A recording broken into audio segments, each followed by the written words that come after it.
to get by Benning. Darnell Nurse left it in the corner, gets up center. Perry scores! Corey Perry! Lilia able to shake away from Solani. It's given away to Solani. Around in front. Score!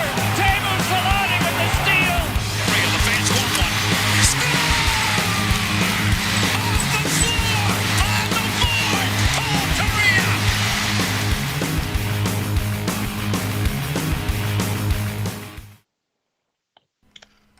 So we had to take Dante, or we didn't have to, but we chose to. We took Dante to the beach this morning so he could like run around. Yeah, I saw that.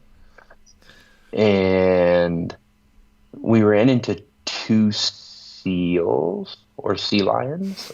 I'm not sure which is which. I don't But, know like, the difference either. I mean, one of them is the spelling, and then the other one is the spelling. But like one of them we like ran up on, and it was like freaking me out because like it kind of looked like it was like hurt or like stuck. Like it looked like a beached whale. Like it was just like laying on its side, just like doing its thing. Yeah. And I was like, "Is it stuck?" And Chris was like, do you want to go check? And so like me and Dante kind of like walked over to look. And then like I kind of saw that like its fin or flipper or whatever it is was like kind of like under it. So it didn't like, it wasn't like buried. Like I was kind of worried that like the tide had like buried its fin. And so it was basically just like stuck with one arm in the dirt, in the sand. But it wasn't. And then we walked, so we're like, all right, seems to be okay. Walk back the other way. And we go probably, I don't know, 200-300 yards maybe. And there's just another sea lion just head back, just looking backwards over itself, and it's just hanging out. And I was like, vibrant, man. the fuck? Like, never seen one here ever. Like never seen, like, I've never seen a sea lion, like, even near Santa Monica, like, down in Newport for sure, up in Monterey for sure, like, but there were, like, two of them within, like, 300-400 yards of each other just hanging out. And I was like, dude, I just, like, what? Like, because, like, one of them, like, all right, maybe. But, like, two of them, it's like, are there more? Are they part of the orca invasion? Like, are the sea mammals going to completely take over? Like, the sea lions and the orcas are like, all right, guys, we're going to take it. It's like D-Day for sea lions. They're just going to come kill us. It's the first wave. A lot. Exactly. You don't expect much, but they're slowly. That's how they get you, man. That's how they get you. They're sneaky. I don't have any. They look so adorable. Any worries whatsoever about that here? Because I mean, obviously we have no. As I guess if Jay was on the podcast, he'd agree with this. We have no actual beaches. I think you agreed with him on that point, right? We're not allowed to call it a beach if it's not an ocean. Yeah, I mean, this is one of those things that like feels very like I grew up in California, so I'm kind of a jerk about it. But like the idea that like people in Michigan are like, oh, we went to the beach. It's like, no, you didn't. You went to the lake. It's not the same shit. Like I get that like technically there's a beach but like it's not the beach. Like what is a beach? You then? went to the lake. Is like a beach not defined ocean. As like sand leading to a big body of water? Yeah, yes, that's exactly what a beach is. Technically speaking, a beach is just I think the problem is area of land that this leads into the you guys have obviously have like lakes, right? Like not the same size, but lakes you can go to, and like I'm gonna go to the lake house, and it's like there's no beaches, there's no sand, but you're at a lake and there's like a dock and you can go swimming, but there's no beach, right? There's no sand, so that's going to the lake. You say that here, you can't say that here because there's so many smaller lakes that you can go to, and you're going to the lake, so you can't say, "Oh, I'm going to the lake here." But it just wouldn't make sense. There's 3 lakes you can go to within like a 2-hour driving distance of like for like the Great Lakes. There's Lake Huron, Lake Erie, and Lake Ontario that you can go to. So if I say I'm going to the lake, that doesn't make sense.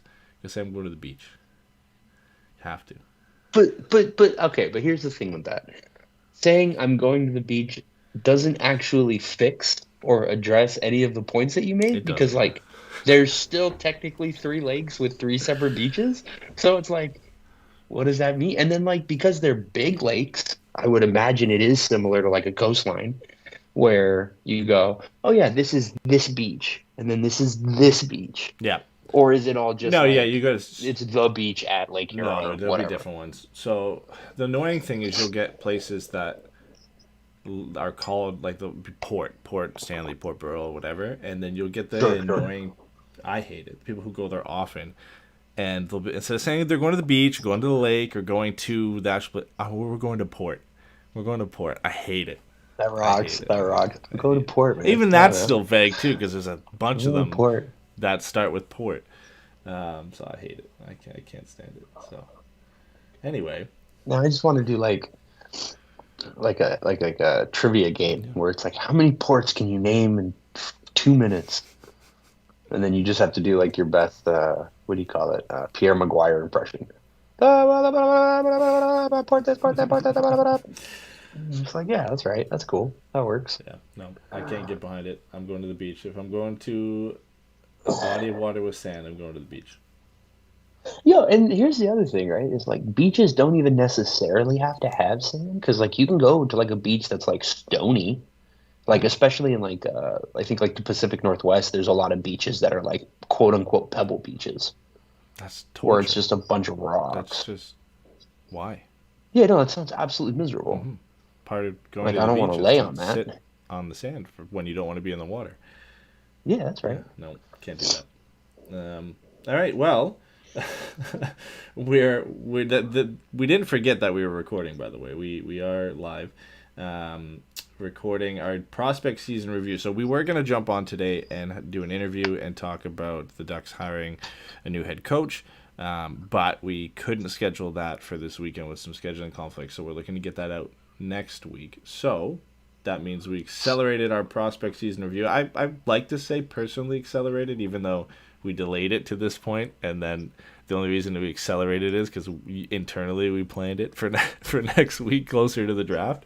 So it's a mix of both, but it's finally here. No, it's perfect. Yeah, we've got enough time before the draft. We got 6 days, I think, before the draft now, which is wild. I said that to you this morning. I can't believe we're 6 days out from the draft. There's no way that's right. Next Friday, or this upcoming Friday, 23rd, round 1. It's not on the 28th? I think it's the 23rd and the 24th. Maybe I'm wrong. No. I'm sure you're right. God knows I'm not the one who, you know. Let's Between the two of us, I think everyone would agree you're probably more likely to be right. Draft 2023. No, you are right. It's Wednesday, Thursday, 28th and 29th, so I'm wrong. We are 12 days away. Even that's wrong. 11 days away from the draft. The only reason I remember it the 28th is because that's my mom's birthday. I feel like for like, some reason, like when the interview that why is it Wednesday, Thursday though? Yeah, that's what usually it Why is a wouldn't you Friday, do- Saturday.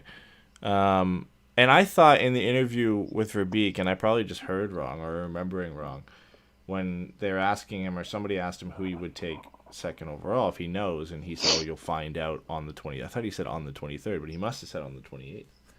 So Yeah. I'm wrong. Well, I was getting too excited, here's the thing. which sucks because Yeah. now there's 5 more days of people shoving Leo Carlson at number 2 down my throat. So yeah, that's true. Yeah, which that's gonna happen. We can get into that later, but like we got into that last show. That was the debate for 45 minutes last show. But like the thing that's weird is like, wouldn't it almost make more sense because like they only do one round on the first day? Yeah. Wouldn't it make more sense to do like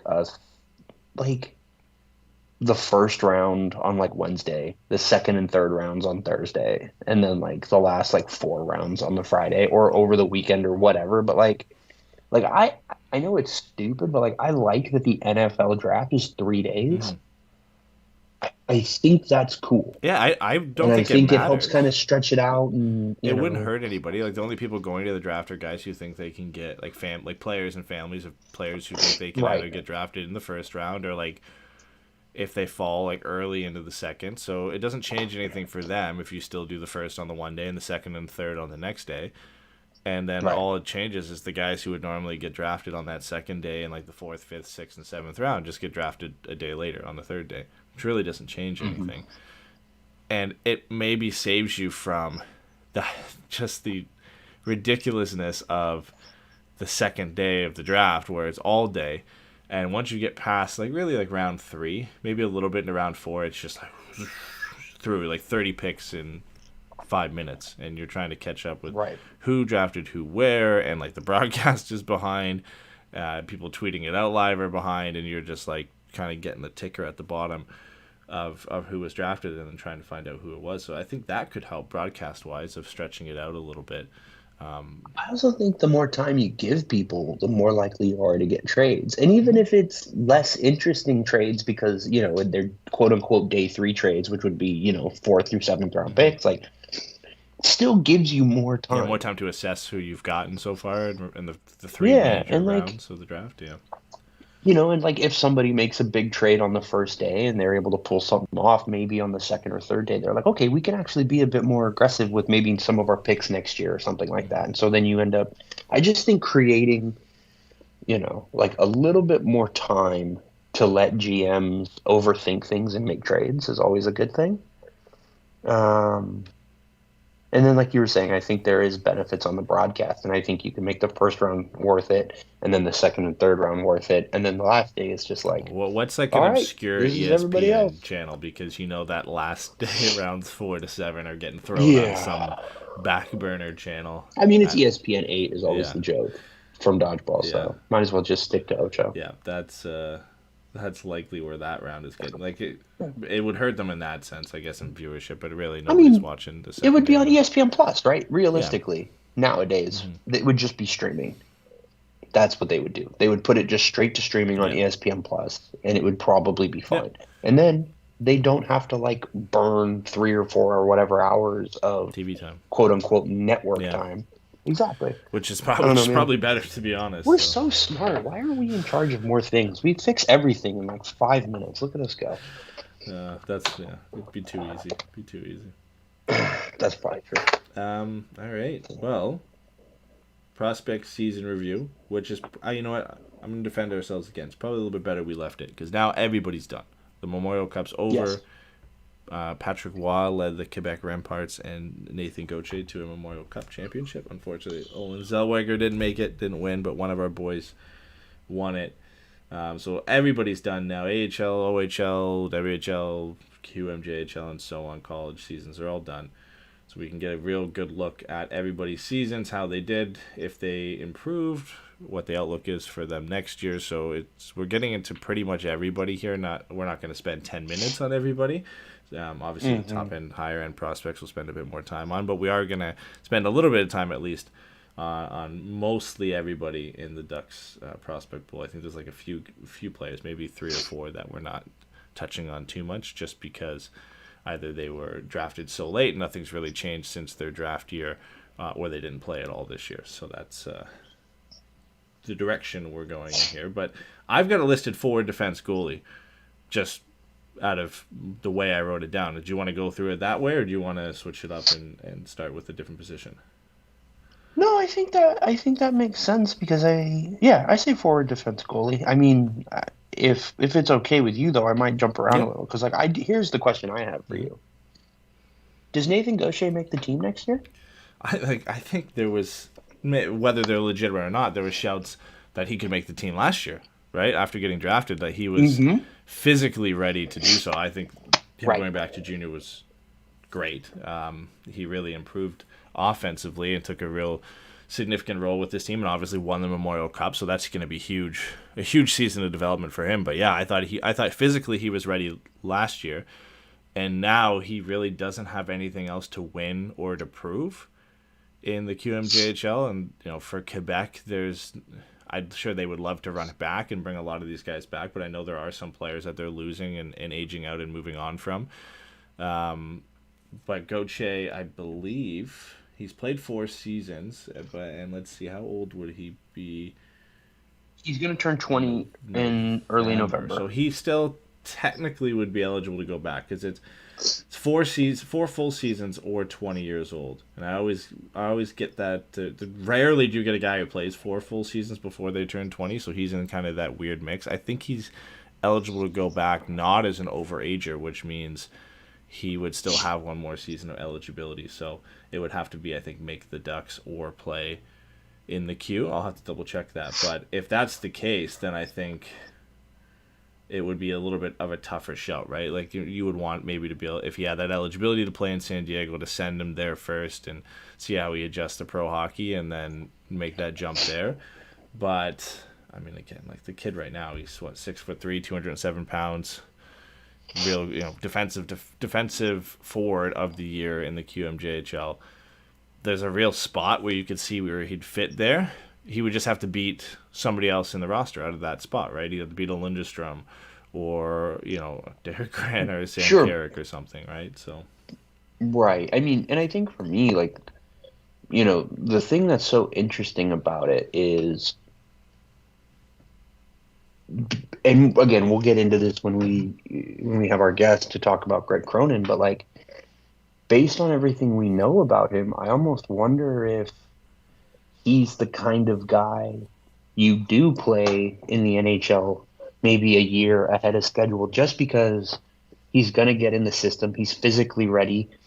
He can pretty much, play anywhere in the bottom six, and it shouldn't be an issue. And just get him around Cronin and start to develop even more of those defensive habits and get him used to the system and stuff like that.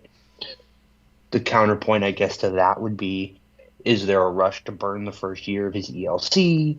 Do you maybe want him to, like you said, have that time in San Diego to just kind of get used to the pro game?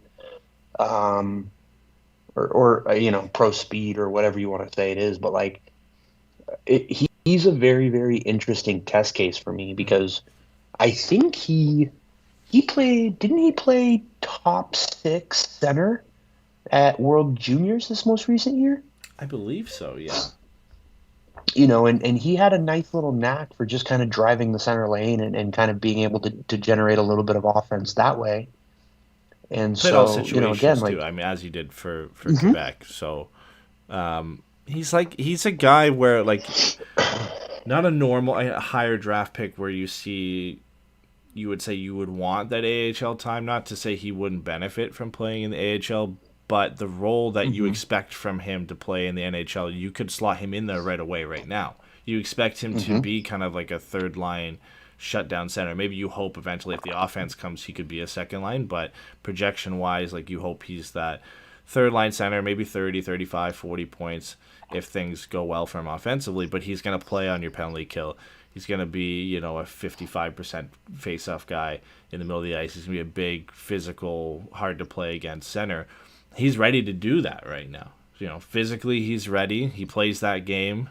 He can plug holes in the lineup wherever you want to play him. And the Ducks just don't really have a center like him in their lineup right now. So it's not like, he's having to push out a similar player out of the lineup, right? And if they want a guy like that, the closest guy they have to be like that ready to go would be Nathan Gauthier, right? He's the closest guy to being NHL ready in the Ducks prospect pool or in their system altogether that can play that type of role and be that type of guy. So I think that has something going for him. And obviously a little bit of what we've heard about Cronin, the players he likes and the way he coaches. Like, you could see the fit there, right, of why he would want a player like this in the lineup right off the bat. So I wouldn't be surprised if it happened. It's going to have to follow, a good rookie camp and a good preseason if he gets the shot. But he definitely doesn't have anything left to prove in junior. So there could be incentive from both sides to stick around and get some NHL time this year. Yeah, absolutely. And I think, like you were saying, like, from like a stylistic sense, there's really nobody in the lineup that has the combination of his, playing style, but also like his skill set. Because, like, he's not just a straight fourth liner. He is a guy that has a little bit of middle six upside. I think, you can kind of safely assume he should, if everything goes right, he develops into a, I guess you would say hopefully like a top 10 third line center, which is a weird thing to say, but like, that kind of a thing. And it's interesting too, because like you said, like the guy that maybe he has to compete with is Lundestrom. But if you have him play Lundestrom on the wing, like if the NHL fourth line next year is him and Lundestrom and maybe Jones or Comtois, somebody like that. Jones or Bo Gruhl or something like that, like that's not a bad look. And that's, you've got some pace, you've got some size, you've got some skill. I mean, that's a team that should be able to play on the front foot in a defensive manner, for 12, 13 minutes a night. Again, assuming Gaucher is as close as it may feel that he is to being able to step into an NHL lineup. Because again, physicality is an issue, and I don't think skill is the issue. It's just going to be on his ability to kind of adapt to the speed and the mental speed of the game. Yeah, it's why, like you said, like I think a good way to.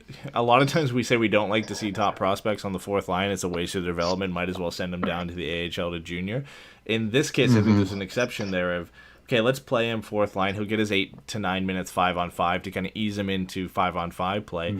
Stick him on PK2, get him maybe an extra 1 or 2 minutes a night. He's playing about 9, 10, 11 minutes a night between the both. I think that's a good way to kind of ease him into action, right? He's not got main penalty kill responsibilities as on the second unit. Maybe, depending on the setup next year and who the Ducks bring in, you could get him some power play 2 time down the road. I think it'd be a lot to throw him in all situations right off the bat.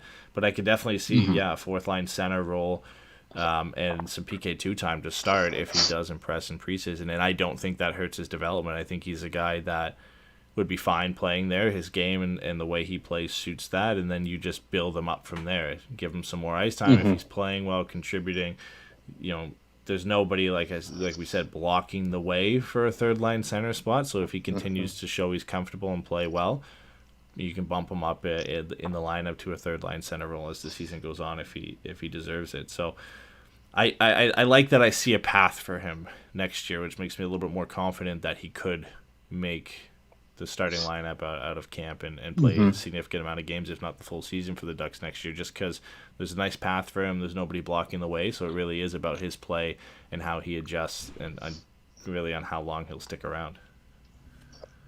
Yeah, no, it's going to come down to, his ability to – I mean, I guess the first thing it'll come down to more than anything is the management plan, right? Because Verbeek seems to have a plan, so maybe he does want his first – maybe he gets 6 or 7 games like McTavish did, but I would assume more than likely, that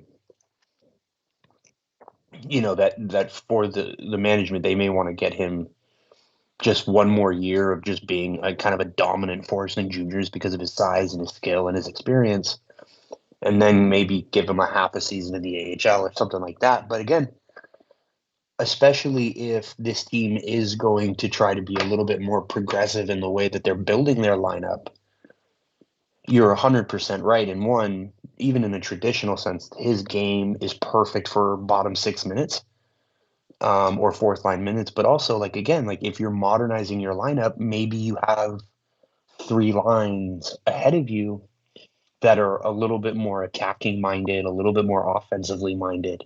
And so your fourth line is a traditional third line. So even if, you expect him to be in that 13, 14, 15 minutes a night, PK1 down the line, that doesn't take anything away from him by giving him the opportunity to kind of cut his teeth at the NHL level a year early. So it's going to be interesting. I think he might be, now that I think about it, I think maybe him and Zellweger are going to be the 2 most interesting test cases for how Greg Cronin and how Pat Verbeek kind of want this team to go.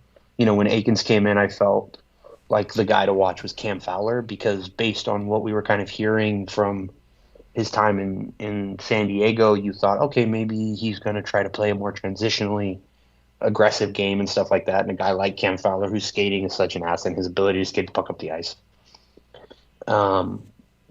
is his biggest strength. I feel like 2 guys who clearly have nothing to prove at the junior level, like Zellweger and Gaucher do, or you know what I mean? They don't have anything to prove at that level. Yeah. The opportunity for them to kind of be kind of test cases, I guess, for how Cronin and Verbeek want this team. And I think in a lot of ways what they expect the timeline to be. So, we can get into Zellweger a little bit later, but yeah, I just think those are the 2 guys I think that might be the most interesting to watch in relation to what it reveals about where the organization sees itself. Yeah, and like you mentioned too, like they're probably the two prospects in the Ducks system that don't have anything left to prove at that level. They've won everything. They've improved year on year. I think Zellweger is at a point where he is eligible for the AHL next year. I believe he is. Again, like I said, I have to check on Gauthier. So he is moving to the next level no matter what. So if Gauthier has the option to go back, I still do think him and Zellweger are the two guys who really don't have anything to prove. And you look at the summary of Gauthier's season, like going back would purely just be, if he is eligible, would be based on the fact that they can't send him to the AHL. They don't feel like he's fully ready to make an impact at the NHL level, so they have to send him back, that type of thing. But you look at the fact he won the Guy Carbonneau Trophy for the QMJHL Top Defensive Forward. He won gold with Canada, 4 points in 7 games, won the Memorial Cup with Quebec. Best season statistically, over a point per game, 20 points in 18 games in the playoffs. Like, he was a huge key contributor for them all season, played power play, played penalty kill, was their main faceoff guy, number 2 center, but their number 1 guy in terms of all-around play, matchup play. They had a bit more of a skill-focused first line. But, yeah, he did it all, and he won everything this year. So I'd love to see him get a shot. Because, again, like I had mentioned, like the Ducks don't have anybody who can kind of do all that right now, really in the lineup in general, but especially down the middle. So it'd be a lot of fun to see him in the lineup. And it's great to see how he's progressed, too, because it was not like it was a contentious pick when they picked him, but it was like a safe pick. Everybody labeled it a safe pick, which it was. But to watch him continue to develop and work on the strong points of his game, the offense is starting to get a little bit better, as it does when you get older in the junior leagues. But it's great to see his development and kind of start to show some promise there that, okay, yeah, this guy is going to be exactly what we drafted and hope he'd be, and there still is some potential there to be a bit more. It just depends on how the offense translates to the next level. Yeah, and I think, I think it kind of highlights that there are different types of safe picks. We know that this guy is going to make the league. And the question is, what is he when he gets there? We know this guy has the skill to be an impact player in the league. And so we are taking the safe pick by betting on the skill. Or, then you have like your Trent Frederick picks, which is like, yeah, we're just going to take this guy who might be a fourth liner, might be a third liner, but, he's big, he's nasty, he's going to play the way we want him to, whatever. And, I think it at the time was very easy to see Gauthier as more of the Trent Frederick thing. But I think, as we got more familiar with him, as he got more opportunities, that it definitely felt like he was a higher caliber of prospect than it may have seemed at the time, just based on what his profile in the draft was and where he was ultimately taken. Because I think he came on like 24th or something like that, but in that range. And so it's exciting. He's a player I'm really excited to see. Based on everything that you've kind of heard from different camps and stuff, he seems like a guy that guys really like. Physically, he's engaged and things like that, and so in the room that makes a big difference. I think he's the guy who got into a fight in a preseason game last year, so, yeah.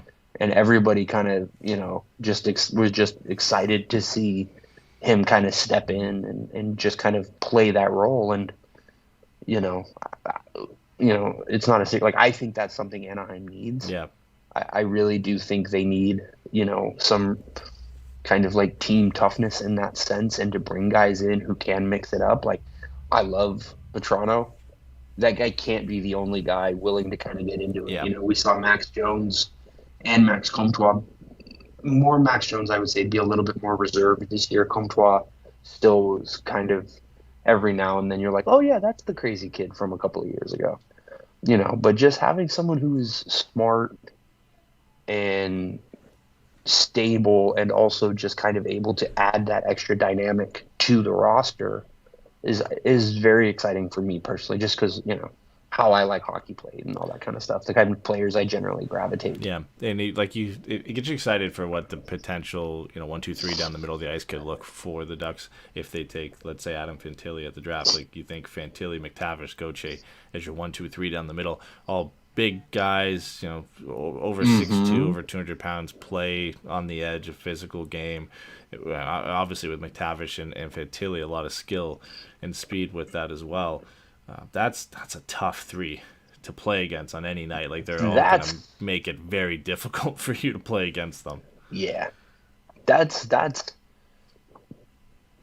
a modern version of a throwback lineup. Like, if you're going 6'2", 6'3", 200, 210 a pop down the center, like, you're just in a great spot because of who they drafted, you're not really sacrificing any skill at any of those positions. Yeah. McTavish still absolutely has 1C potential. Fantilli looks to be a higher ceiling 1C, but if you've got essentially 3 top 6 centers in Zegras, Fantilli, and McTavish, and then you also have this guy in Gaucher who provides a very different dynamic. He's right-handed. He's got that face-off success, that defensive kind of mindedness. Like, I just think there's a lot to like about what he adds to the team and what it means for hopefully this team's competitive window down the line. Yeah, no, I love it, man. I kind of want to get back into it, but obviously, like, having Leo Carlson, McTavish, Gochi down the middle is still very similar to that because Carlson is 6'3" as well, so they you're still getting that size and strength. Absolutely. Down the middle. I just have the dreams of a 1, 2, 3 Fantilli, McTavish, Goche, and how there's some variety there, and they're all McTavish and Fantilli are the definition of modern day power forwards, right? So it's and Goche, again, whether the offense comes true or not, you still project him to be a third line center at the NHL just because of his all around game. So it's a lot of fun. I want to loop these next 3 guys together because it's the only 3 San Diego forwards that we have, and the seasons they had are all fairly similar. So I want to kind of get into that too. But it's Benoit Olivier-Groulx, Braden Tracy, Jacob Perreault. We'll start with my boy Bo Groulx. Good end to the season. 6 goals, 8 points in the final 9 games. Played the final 2 games of the season with the Ducks. Season as a whole, he was up there. I think he was second in scoring on the goals. Might have been first. He had 39 points in 63 games. Played almost a full season down there. Point per game basis, not really a huge upgrade from last year. A little bit. He had 22 points in 40 games last year and 29 in 42. So a little bit of an increase, but up in the lineup this year, playing some more power play time. So it's a decent season. My thoughts on him being a third or fourth line player for the Ducks are diminishing a little bit. I still think he's got the skill set to do so. I still think he can be, a penalty kill threat, a fourth line, maybe a bit more of a modern day fourth line forward, right? He is big at 6'2", 200, but he doesn't play that way. He's like, how to explain that? He's like a slight big man, right? He doesn't look like 6'2". He doesn't look 6'2", and he doesn't really move like he's 6'2". Like, if you would have just asked me off the top of my head, I would have said he was probably 5'10", 5'11", $175 maybe. Like, he just... And I don't know what it is. Like, there's nothing about his game that I don't like or anything like that, or like you would classically associate with like negatives of playing smaller. He just doesn't play like a guy who's 6'2". Yep.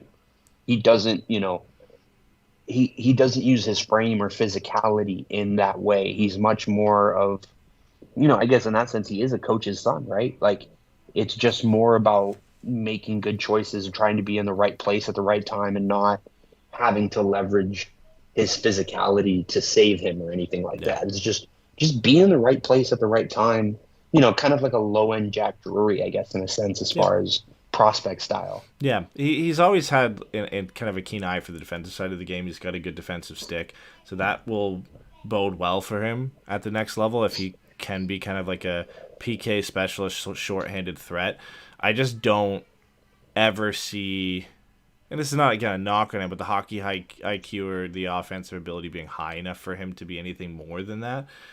He would like remind me, like if things went really well for him, he'd be like an Andrew Cogliano type player, right? That's what he would kind of be Sure. at the next level. Maybe not with the same speed as Cogliano, but again, a good eye for the defensive side of the game. But when it comes to finishing on the other end and being in the right position, it doesn't always all come together. So best scenario probably for him is that. Other than that, it'd be like a similar role in the fourth line, or just being a really good AHL player at this point. So, I think he's going to play a key role for San Diego last year. I know the team was bad this year, so everybody struggled, and we'll get into that with Tracy and Perreault as well. And I'll be the first one to admit I didn't watch a ton of San Diego games this year, so I don't want to completely knock off his season just based on the fact that his production wasn't significantly higher than the years before on a points per game basis. But I do want to see him get more than 2 games this year in that type of role, right? There's not too many people blocking him. It'd almost be a similar role to what we're hoping and expecting from Lindstrom, right? Is maybe play out in the wing instead of down the middle, and be a kind of versatile two-way winger who can play on the penalty kill, good defensive stick, and can contribute offensively every now and then. I think they profile similar in that sense of what they could bring to the lineup. Yeah, I mean, I would almost say, and I don't know, I might get yelled at for this, but if he was a more effective, less gritty Derek Grant, where you're just he can play all 3 forward spots, and he's going to be on our fourth line every night, and depending on who's in, who's out, and who's healthy, maybe he's a left wing, maybe he's a center, maybe he's a right wing, but he just seems like a guy that you can just kind of ask to play 8-9 minutes a night. And just, I think that's what you hope he becomes, maybe closer to how I feel about this guy, but like Carter Rowney, where it's just you're a fourth line forward, and we love you for it. And that's great. Thank you very much. And there's nothing wrong with that. That's great. Those are the guys you need. I also think having a guy like that looks like it's time for him to get a full look so the team can kind of decide where he's at. I think that makes it maybe a little bit easier if you want to move on from Max Jones or Max Comtois or Sam Carrick and start to see if you can recoup some picks here and there, just to see what it is, right? Because again, everybody you draft doesn't play for your team, and everybody you draft doesn't play for your team when they're good. You know what I mean? I think I saw somebody say that Florida only had 4 guys drafted onto their team that, you know what I mean? And it's it's just weird that way, right? This stuff happens. Or maybe Max Jones looks better, Max Comtois looks better, Bo Gruhl doesn't. Okay, now we're trading Bo Gruhl for a 3rd or a 4th round pick to somebody else, or we're swapping prospects or something like that. Yep. But I think you're right. I think the time has come for him to get 35, 40, 45 games in the NHL to really see if he has what it's going to see if he can cut it in that what role. It's going to take for him to be a member of this team moving forward. Yeah, that's the next step. Is we think we can see a path for him and where he would fit in.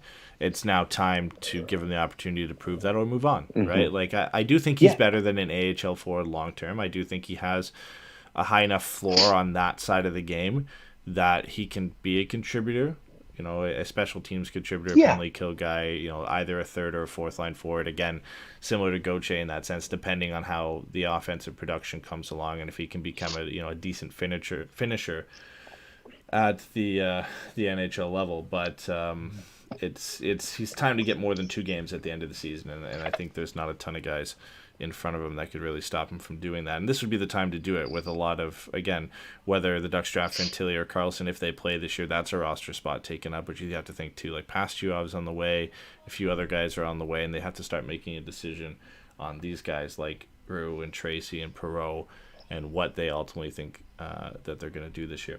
It's interesting that we were talking about Grue, and then you mentioned the 2 other guys who are the San Diego guys. And I think that it's so interesting because, like you said, there's really no one in the way of Gauthier or Grue to be able to really step in and kind of claim the roles we expect them to have at the NHL level if they make it for themselves. I don't know that that is the case for those other 2 players, though. And I'm very fascinated by this because Braden Tracy and Jacob Perreault,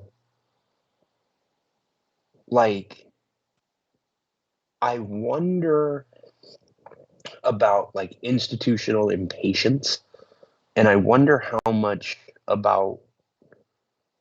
I wonder, I guess, how much Verbeek is willing to sit and wait on them instead of just maybe moving them, putting them in a package for something else, and what opportunities do you think exist for them moving forward? Yeah, it's tough. I think there's more of a fit for Perreault, and maybe that's just me selfishly thinking I liking him better as a project and what he could become. I think there's no question the Ducks are desperate for scores and high-volume shooters. We mentioned Vetrano can't be the only guy fighting and being physical and being engaged, but he also can't be the only guy shooting the puck as much as he does in the Ducks lineup as well. Right. One thing Braden Tracy hasn't done at any level is shoot the puck at a high volume, and it really hasn't progressed well. At the AHL level, he had 70 shots in 55 games 2 seasons ago. Last year, he had 75 shots in 62 games. 52 games. So not a ton of him shooting the puck. He's getting power play time. He's playing top-line minutes. He just doesn't shoot the puck a lot. He's always been kind of like an energy forward type guy, but the hope was that because of him being a little bit younger and coming into the WHL at a younger age and later on in his development that would come with time. It didn't develop that way as much in his last couple seasons with Victoria in the WHL, and it hasn't happened in the pro game. And then consistency has been a big problem for him too. He started the season decently, but there was a 21-game stretch from beginning of January to end of February where he recorded 3 assists in that time. And yeah, I know the goals weren't good last year, didn't have a ton of help, but for a guy who's way into an NHL lineup will be putting up points, you can't have that, right? Like, he needs to become that guy at that level to really make it up to the NHL level and be a contributor. So I don't see a clear path for him. I would need to see more from him, maybe with some more help to see if he can be like a complementary piece with the right players, because he's clearly not going to be that guy, right, who's going to drive the offense on his own. Pro's still an interesting case for me because I was really happy with his first season, even though he only had 3 goals, but he had 17 points in 27 games. I felt like he took a decent step forward the season after that with 14 goals and 37 points in 55 games, especially because he shot the puck a whole lot more at 130 shots in 55 games that year, so over 2 shots per game, where he only had 36 and 27 the season before that. And the way he started this year, I was like, okay, here we go. Like, everybody was on him, too, because he scored some pretty nice goals to start this year. And he had 6 goals and 10 points in 15 games. He was averaging 2 shots per game. So we were seeing kind of a continuation from how he was shooting the puck last year, but just more offensive production. But the final 33 games, and again, I'm going to mention this a lot with these guys. I know the goals were bad, but he only had 2 goals and 7 assists, and he averaged .82 shots per game. So it just completely fell off the wagon. Mm-hmm. And the one thing I've always been concerned with Perreault, and I watched it a lot with him in Sarnia, is when his team is not good, there's like a disconnect for him, right? Like, Sarnia was not good when he was there, and there's almost a disconnect, like he just didn't care a lot of times. It didn't seem like he cared much. And we'll have to have our buddy on from San Diego from Defend the Nest on, John, and talk about what he saw from Perreault, because I'd love to kind of get somebody on who saw more of what he did this year and watched more games to see if that was the case, because it could just be a bad stretch for a bad team. But when you see that, like that kind of tail off in shots and complete tail off in production for as long as a 33-game stretch, it is concerning. But if he can do what he did all of last year and do what he did at the beginning of this year and get that opportunity high up in the Ducks lineup, I think there's a spot for him. If you put him with the right guy where he can utilize, the 2 kind of key points of his game, which is, his playmaking ability and his shot, playing with a Zegras or playing with, a guy who's going to be able to create space for him, like a McTavish or maybe Fantilli if he's there, right? That you can key in on the strong points of his game and really get the best out of him. So I think there's a path for him. I think there's a way you can coach him with the right line mates that you can get the best out of his game. But my confidence in him is at an all-time low just because we haven't seen that production pop like I hoped it would at the pro level. Yeah, it's interesting. I think, hearing you talk about it, like, there's kind of 2 names that came to mind for me. And one of them, when you talked about him kind of at times kind of disconnect from the game when the team isn't necessarily the most competitive or things like that. Like, I wonder, like, I don't think his shot is as good, but I wonder if he's a Daniel Sprong type where it's just going to take him bouncing around a couple of times or whatever, right? Just different versions, even if it's just different versions of the same situation. Before he just kind of finds a place where he kind of is able to, really leverage his shot and a little bit of his playmaking and stuff like that. And then the other part of me wonders if, like, is the ceiling at this point for Jacob Perreault? Like, I don't think it's Carter Verhaeghe. I don't think it's who's the kid who just went from Florida to Dallas. I can't think of his name right now. No. But that kind of guy, or like, I wonder, like, is the best case scenario for him that he's Vetrano with maybe a little bit more playmaking skill? Yeah, I think where you're I think just Sprong like, was a we good hope one. he can get 20 goals a game. Yeah, I think Sprong was a good or one. 20 goals a season. Sorry. Very similar profile in terms of what you look with them. Skating is a bit of a detriment for them, but the offensive skills there. Again, the shot, the ability to beat a player one-on-one. His playmaking isn't bad in terms of Sprong. I think Perreault's a little bit better of a playmaker, and there is some hockey IQ there clearly, but you have questions on the defensive side of the game, the skating, and the compete level on a nightly basis, and the drive to stay in the game, and if things aren't going your way, to take it to that next level and keep competing and keep trying. So again, I hope I'm wrong, and again, I would love to have John on and talk about Perreault and what he saw from him this year, and I would hope it's leaning more towards the team being bad, and it's just one of those slumps you get in during a season with a bad team, that things just aren't going your way. But next year's a huge year for him because he has to put all that behind him next year. Better team likely in San Diego, hopefully some more opportunities. No games with the Ducks this year, Perreault or Tracy. So hopefully, some handful of games, a good preseason this year, and he'll get some opportunities because I more so him than Tracy, you could see where he could fit in and even a path into the top six because of what are considered his strong suits. The Ducks are lacking a shooter and an accurate shooter in that lineup, and there's a lot of players you could put him with, a Strome, a Terry, a Zegras, that would help kind of utilize that skill set, and he just has to get in the right position. I mean, we've seen what he can do, and I know the Ducks aren't really lacking a one-timer on the power play anymore with Zegras and McTavish, but you think a right-handed shot, an option, a secondary option on power play 2, he still can be that guy, and he's shown that at the AHL level that he can be the trigger man on a power play. So again, I just see a lot of places where he could fit in. That gives me a bit more hope with him. But next year's huge from him. I don't think the Ducks are ready to move on from him because I do think they still see some value in a fit for where a player with that skill set can go in their lineup. Yeah, I mean, I think, projecting out, he's kind of got to play 20 games with the team by the end of next year.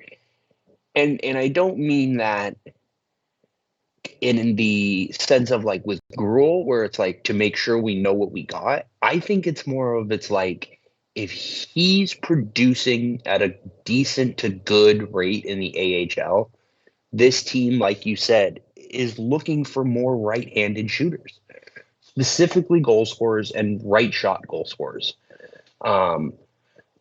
I mean, right now, really the only right shots are Strome and Terry, and Terry's a goal scorer and Strome is a playmaker. And this team just needs more goals, and they're going to need guys who can shoot from the right or who shoot right shots.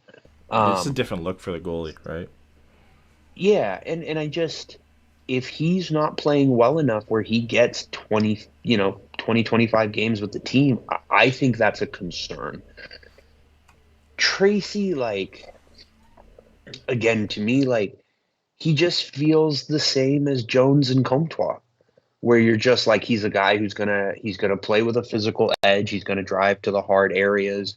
We think the offense can come. We think that because I think it was his D+1, or no, it was his draft season that Braden Tracy exploded, which is why they took him at 27 or wherever they ended up taking him, which I think a lot of people had 15 to 20 picks early. Yeah.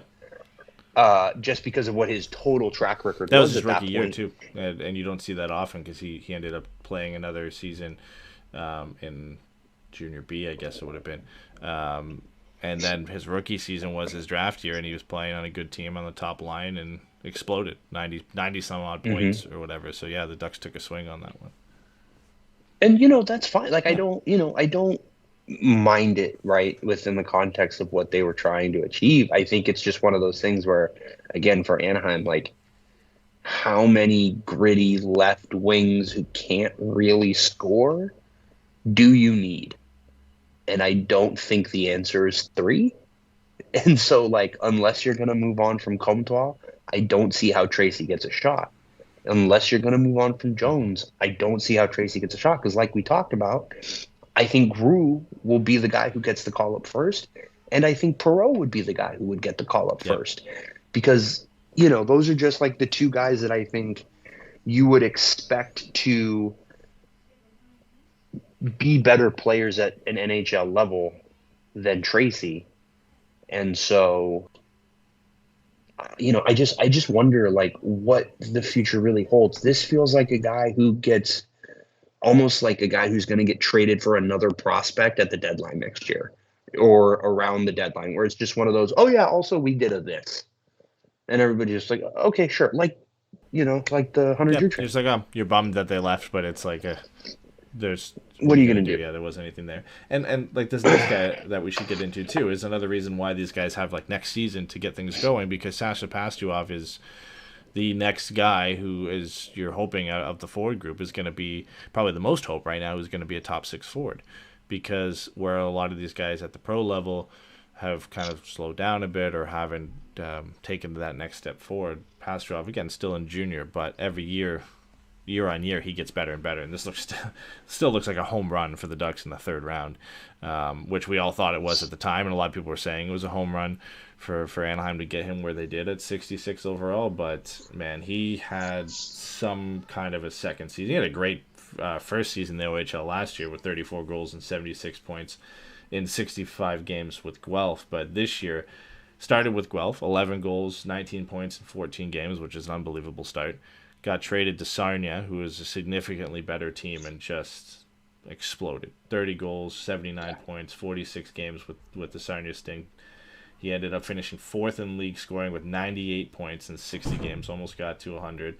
6th in shots on goal with 274, so around almost 5 shots per game. 5th in power play goals with 16. Then he had 6 goals and 19 points in 16 playoff games. Almost made the Memorial Cup, but was eliminated in the conference finals by the London Knights. And he led Sarnia in scoring as well, which is pretty crazy when you think they had some really, really good overage players like Nolan Burke and Ty Voigt. So he had an excellent season. Offensively, he looks like he's going to be a high-volume shooter who can kind of do everything. The skating hasn't been an issue, and individual skill is not a problem. This guy can beat you in a number of different ways. So I'm really excited about him. We all love. I think we're all on the kind of the same page. We love this pick when they made it. It was one of those guys I think everybody on Twitter was hoping the Ducks would take when it came around to that pick at 66. And man, he's shown that decision to not go to college and to go to the OHL has done nothing but improve his stock and his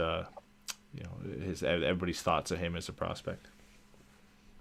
Yeah, and I think, even not this season, but the season before, when he was going on that incredible streak to start the first half of the year, the highlights were so encouraging because it wasn't ever the same thing. He was making great passes from both sides of the ice. He was making, incredibly difficult shots. He was driving to the center. He was beating guys from the edges. He just seems to be a guy who has the skill and confidence to make plays from anywhere in the offensive zone. And I just, again, like we've talked about this a lot, like there's a lot to be excited about with Anaheim, but there is still a need for legitimate top 6 talent on this team. I think a lot of us would agree that the defensive pipeline at this point feels strong enough that you can really start to prioritize swinging for top six guys or top six forwards. And so I think, he's a perfect example of a guy that, like, yeah, maybe the answer is already there. I mean, I guess my question for you is do you think he plays for the Ducks next year, or do you think he gets a full year in the air? I don't think he plays for the Ducks next year. I think he gets a good look with San Diego because he turns 20 in July, so he should be eligible for the goals. And the fact that he doesn't apply to the OHL or the CHL rules because he didn't start his career there. He wasn't drafted, right? He was drafted, but he wasn't drafted as a CHL prospect. He played in the NTDP, so he has the option to go to the AHL and play for San Diego. I think that's the best spot for him, honestly. Again, you look at the last two seasons in the OHL, his playoff run, nothing left to prove at that level. The adjustment for him will be a bit different, and I'll be maybe keeping a closer eye on him than Nathan Gauthier at the pro level, just to make sure that nothing falls off there. And it's not that he's like a small kid. He reminds me of what we said about Grew. Like, he's 6'1", but he doesn't look like he's 6'1". He's 6'1", 187. He's a bit slighter, smaller, skinnier kid, and that's always been kind of the profile of him. But I am interested to see, if he can translate the skill in the offense to the pro game and keep up at that level. It's a hard league to play, and I think it's the right spot to put him to make sure that he can kind of compete physically at that level. And if he excels and plays around like kind of a 0.75 to point per game pace at the AHL level next year, that would be great. Whether he gets a shot with the Ducks or not, like I'm not too worried about that. But just a good first pro season, I think would do wonders for him, and probably be of the forward group, him and if Gauthier gets a shot would be the two guys I'd be keeping an eye on. But he definitely has the highest, I think, ceiling on the offensive side by a mile by any of the Ducks forward prospects that they have, which they need to start adding to that, and obviously they will at number 2 this year. But he'd be the one to keep an eye of as a guy who has the best shot at potentially being a top 6 forward in the NHL. Yeah, and I think, it's really kind of a shame if you're right that Gauthier isn't AHL eligible. Because, like, if you wanted to pick two guys to play with Jacob Perreault for 45 games in the minors to really see what he's got, and because, like, again, everything we've heard about Gauthier is that he's an incredibly hard worker. He's, he pushes people. He's incredibly, like, responsible, but, like, accountable. You know what I mean? Like, he seems to be a guy that, like, holds other guys accountable, and that it doesn't come off as him being an asshole. It's more of just like, we all need to be better.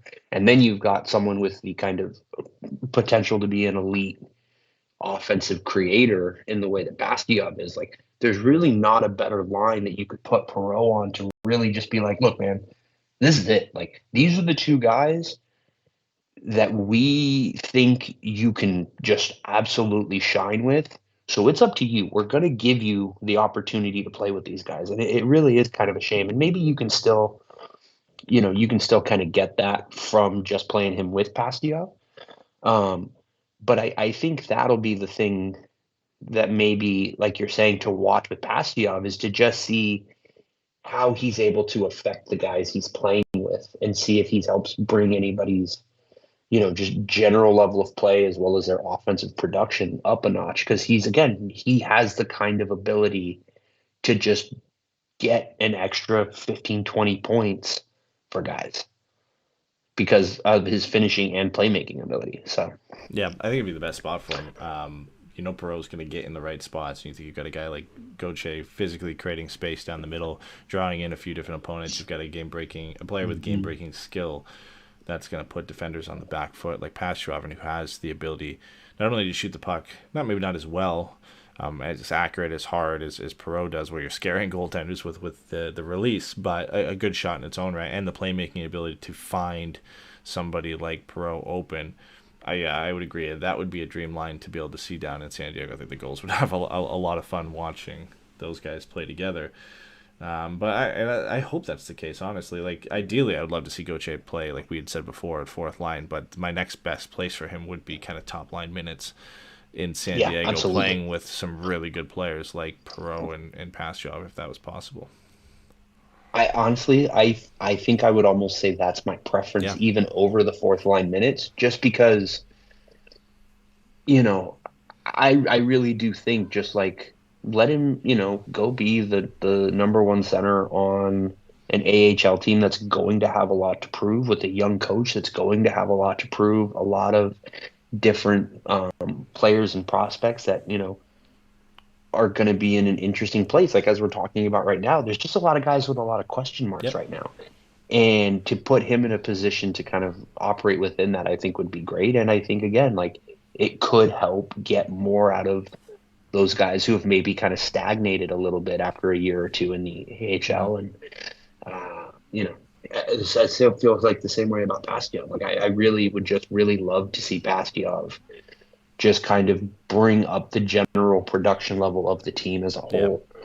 I think the next player that we're going to talk about is someone I have an incredible fondness for, but I'm almost kind of preparing myself mentally for the fact that they might never play an NHL game for the Ducks. Yeah. Are we talking about both? Which doesn't mean they can't be an NHL player, but I do wonder, because of their profile, because of the way that their production stagnated, I do wonder if Stan Colangelo ends up being a guy who's got to move a time or two before he gets a full-on NHL shot. Because, again, he was great that first year for the Steel, but he hasn't really had that kind of success since they drafted him. Yeah, like his first season in Northeastern was okay, 27 points, 12 goals, 29 games. I think they expected more.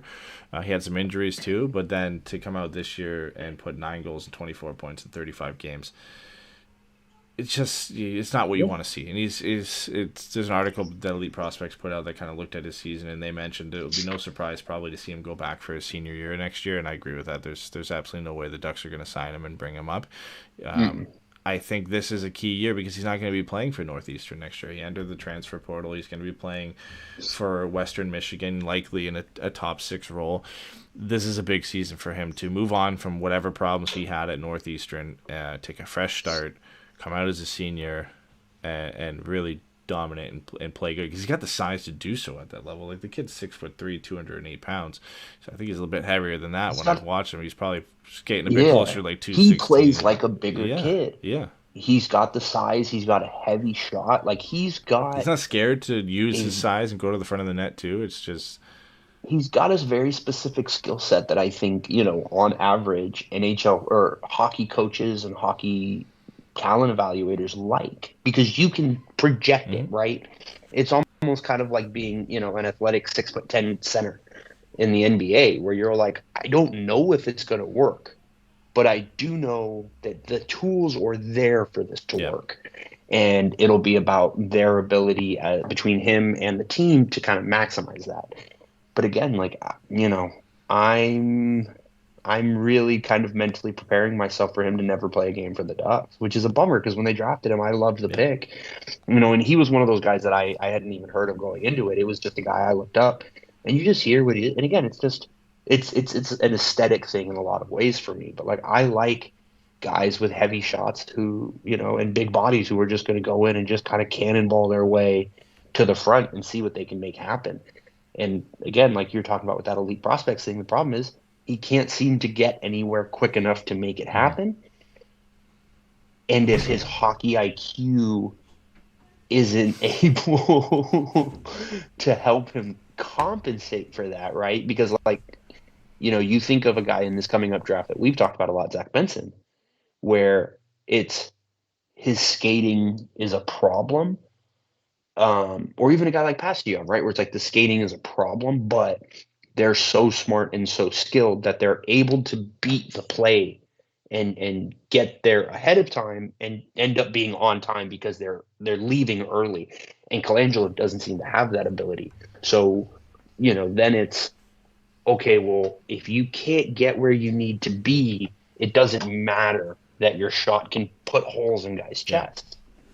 It just doesn't have any actual value because there's nothing for you to do because we can't get you the puck and you can't create for yourself. Yeah, my thing with him is, his skating's well below average for sure. I feel like you can kind of get around that sometimes if your awareness and your hockey IQ and your ability to get into position is off the charts, because you're making the right decision at the right time or before the other team even thinks to get there, and you get in that position and you overcome the lack of speed because you're kind of making the right decision at the right time to get in position. The problem is he's shown that he doesn't really have that ability either. So when he does key in where he needs to be, he's getting there late because of his skating, and then also not having kind of the awareness off the puck to be in the right position at the right time.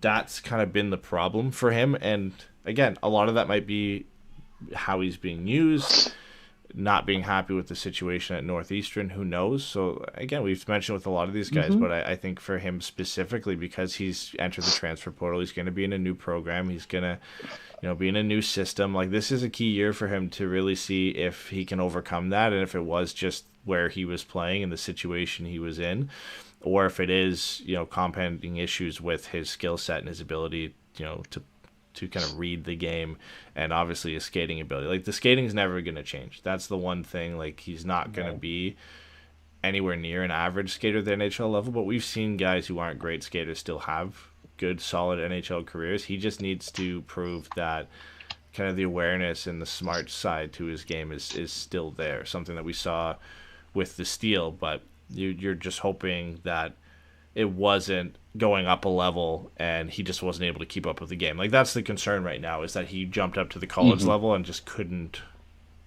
keep that up and be able to read the game and keep it up. Because if that's the case, well, then, like you said, never going to make it to the NHL level if he can't keep up with the pace and read the game at the college level. It's just never going to happen. Yeah. So I want to just kind of wrap the Sam Colangelo up, because like you said, we don't need to spend 45 minutes on every player. So I guess just the kind of the final thing on this for him specifically that I want to ask you, do you think he plays 10 NHL games in total over the next 2 years? Or do you think it's at least 2 years before he's even getting a look? Oh, man. I think he does, because he's his size, right? Like, somebody, I feel like somewhere is going to give him a shot. The real question, like, I do think he's eventually going to get AHL games, whether it's with Anaheim and they sign him or they let him go and it's somewhere else. I feel like somebody's going to give him a shot. This is where he was drafted, and his past success in the USHL and his relatively decent success early on in college hockey. Like, I think somebody will give him an opportunity with all those things together, and just hope they can work on the skating or whatever. So I think he'll get AHL games.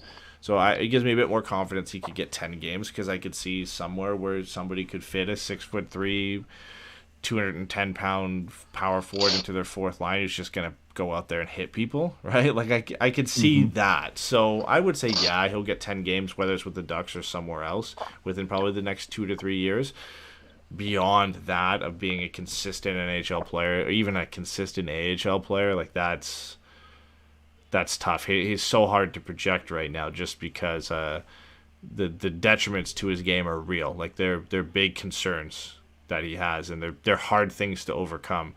The good thing is, like I had mentioned, we're going to see, again, if that was a case for the situation. We always talk about guys needing a change of scenery or not, and sometimes that proves to be the case and sometimes it doesn't. Well, we're going to see that with him next year, and whether that was the case of just where he was playing or the problems with him internally as a player. So that will be kind of a big deciding factor. You ask me that question at the end of next year, I'll be way more confirmed on one side of the fence, whether I agree that he can get there or he can't. Yeah, no, that makes sense to me. So we've got another kind of interesting group of players, and I will let you pick who we go with next, because I think you can make an argument to start with any of them. So one guy, actually, I have to mention, there's no point in talking about him anymore, in a way. Sean Shiguro we had on our list, but then the Ducks ended up not picking up his signing rights. So he's either, I think he's going back into the draft, or eventually will be a guy that that teams will just sign. As right out of the WHL, which would be, I think, at the end of next season. So he will be off the list. But of the one, I think we should cover our boy Artem Galimov first, because I put him in the same boat. as Colangelo, not being the same player, but as a guy on this list that we can just never see, right? Like just and in this case, just never see in North America. He does things sometimes and makes plays sometimes where like this guy's gonna make it. Like just has the ability to every year 1 or 2 just unreal highlight reel plays up for like goal of the season in the KHL every year. But then you look at the numbers and really nothing better than last year. He's playing all over the lineup, second line, third line, fourth line, center, wing, and just really not producing that well. So he's such a tough one for me because selfishly, I just love to see him just like over here in the AHL or the NHL just to see if it translates. Like, you never know. Like the KHL guys are always a mystery when they come over. Are they going to be a Kaprizov or somebody like that, or are they going to be, Vadim Shepachiev and play 2 games and head back to Russia, right? Like you never know. But my confidence is definitely waning. The production wasn't great this year. Production in the playoffs for it's probably AK Bars, but AK Bars Kazan in Russia, they went far in the playoffs, and he wasn't a key contributor for them either. So I think he's playing like 11, 12 minutes a night. So it just really hasn't increased on his game and his value in the KHL, but he's still a guy I want to see. I'd love to see him, come over at some point and get a shot in the AHL and see if things could go there. But in terms of prospects of being playing any NHL games whatsoever for the Ducks or anybody else, I think that's a long shot at this point. Yeah, I mean, I feel like he kind of just like functionally reminds me of like Pontus Aberg, where it's like once in 5 games he's going to do something where you're like, why isn't this guy why isn't this guy like an all-star? And then you're going to watch the rest of those 5 games and you're going to be like, oh, it's because like half the night he's not actually doing anything, or he's not able to produce, or he's trying to pull these things off and he can't pull them off at a high level. Like, I love him, right? Like, I mean, the joke with me and you was that I was calling him Gipslamov because it just felt like every few weeks we were getting another 10-second clip of him doing something absurd. But that's not what makes an NHL player, right? That's not what makes a professional athlete. You can't be a gift. Who was the guy, the poster boy for that? Linus Omark. Remember Linus Omark with the Oilers? Uh-huh. He got drafted by the Oilers. Highlight reel after highlight reel play in Sweden comes over. Yeah. He to his credit, he had some highlight reel plays in like the shootout and stuff when he first came over, but just never worked out. I don't even know where he's playing anymore. I mean, so he's one of those it's funny. Guys. The guy that popped into my head was Dario Saric, where you're just like, oh, like you're watching him against these dudes, and you're like, oh, you're special, and then you're watching him the rest of the time, and you're like, oh, you're not actually maybe really special. You just have 10-second bursts of being the best player on the ice or the best player on the court. And, I'm just very interested. Like, again, I think you're right. I think he probably never plays a game in America. He might just be, a KHL journeyman. And like, I don't know. That seems like a perfectly nice way to live your life, is just being like a depth player in the KHL, making money playing hockey. Like, that sounds fun. But as far as any relevance that it has to Anaheim's ability to contend down the line, it seems to almost be a non-factor, which is unfortunate. Yeah, it is. Like, I mean, again, I was never super optimistic he would make it. Like, he was a double overager when the Ducks drafted him anyway. He's 23 now. So it'd be a long shot. Again, it would be a guy, if he never comes over, the Ducks would just almost infinitely like hold his NHL rights. And if he ever decided to come over at like 28, 29 and things changed for him, maybe like that's more of a case I could see, because he does seem like a guy who likely will just stay in Russia. Right, like the team likes to have him. He's been with AK Bars for Kazan for a while. They always seem to make long playoff ones. They took CSKA Moscow to Game 7 this year. Like, he still seems to be a contributor on that team. And obviously, despite the fact he only had 4 points in 24 playoff games, they like to have him around and what he can provide. So it just feels like a guy that will likely stay in Russia longer than really having any shot of coming over to the NHL. Okay, so this next guy, this was one of the guys I was most excited to talk about. Connor Hvidston. I'm probably butchering that because it's Hvidston. Fifth round pick for the Ducks last year. But if anybody remembers at the time, he was like the youngest player that was drafted that year. Like September 11th birthday, which was like right on the cusp of the borderline of being eligible for this year's draft.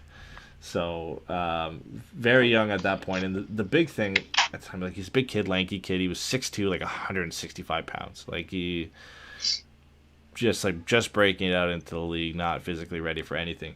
He goes into this season, he put on 20 pounds since his rookie season. So now he's at 6'2", 185. So right around kind of the same as what Pastrov was skating at this year. But not only that, his production increased significantly. He had 32 points in 58 games in his rookie season, which actually won him WHL Rookie of the Year too. So a good swing for the Ducks with that. But this year, finished third in team scoring, 65 points in 59 games. Played center the entire season, just under, I think, 50%. But his points per game, like I said, increased from 0.55 to 1.1. He signed an ATL. Literally doubled. More than doubled, or exactly doubled, sorry. And then signed an ATL with the Gulls. Scored 1 goal in 7 games. Became the youngest goal in club history to both earn a point, beating Olen Zellweger, and score a goal, beating Mason McTavish. You just saw all kind of facets of his game. Like the big report on him in his rookie season is that his off-puck game was projectable. Like he was a really good two-way forward defensively. You knew what you were going to get from him. You know, tenacious forechecker, that type of guy. Like really hard on the puck. But like his shooting, his passing, that ability kind of jumped up this year. You know, the one thing you look for, and especially these younger guys, is like year-on-year progression at that level. And then not like waning off at the end of the year. It's something we saw with Braden Tracy. It was like, okay, you want to see that year-on-year production increase, but you don't want to see it tail off at the end of the year if the team trades, you know, a line mate or something like that. You want to see that continue. Right. Well, he had 21 points in his last 15 games. So he was getting hotter as the season went on, and got better and better as the year went on for him. So, again, a fifth-round pick. Not much you expect to come from that, but that's where you love, and that's where I'm glad they took a swing like this. Like, take a swing on the youngest player in the draft, right?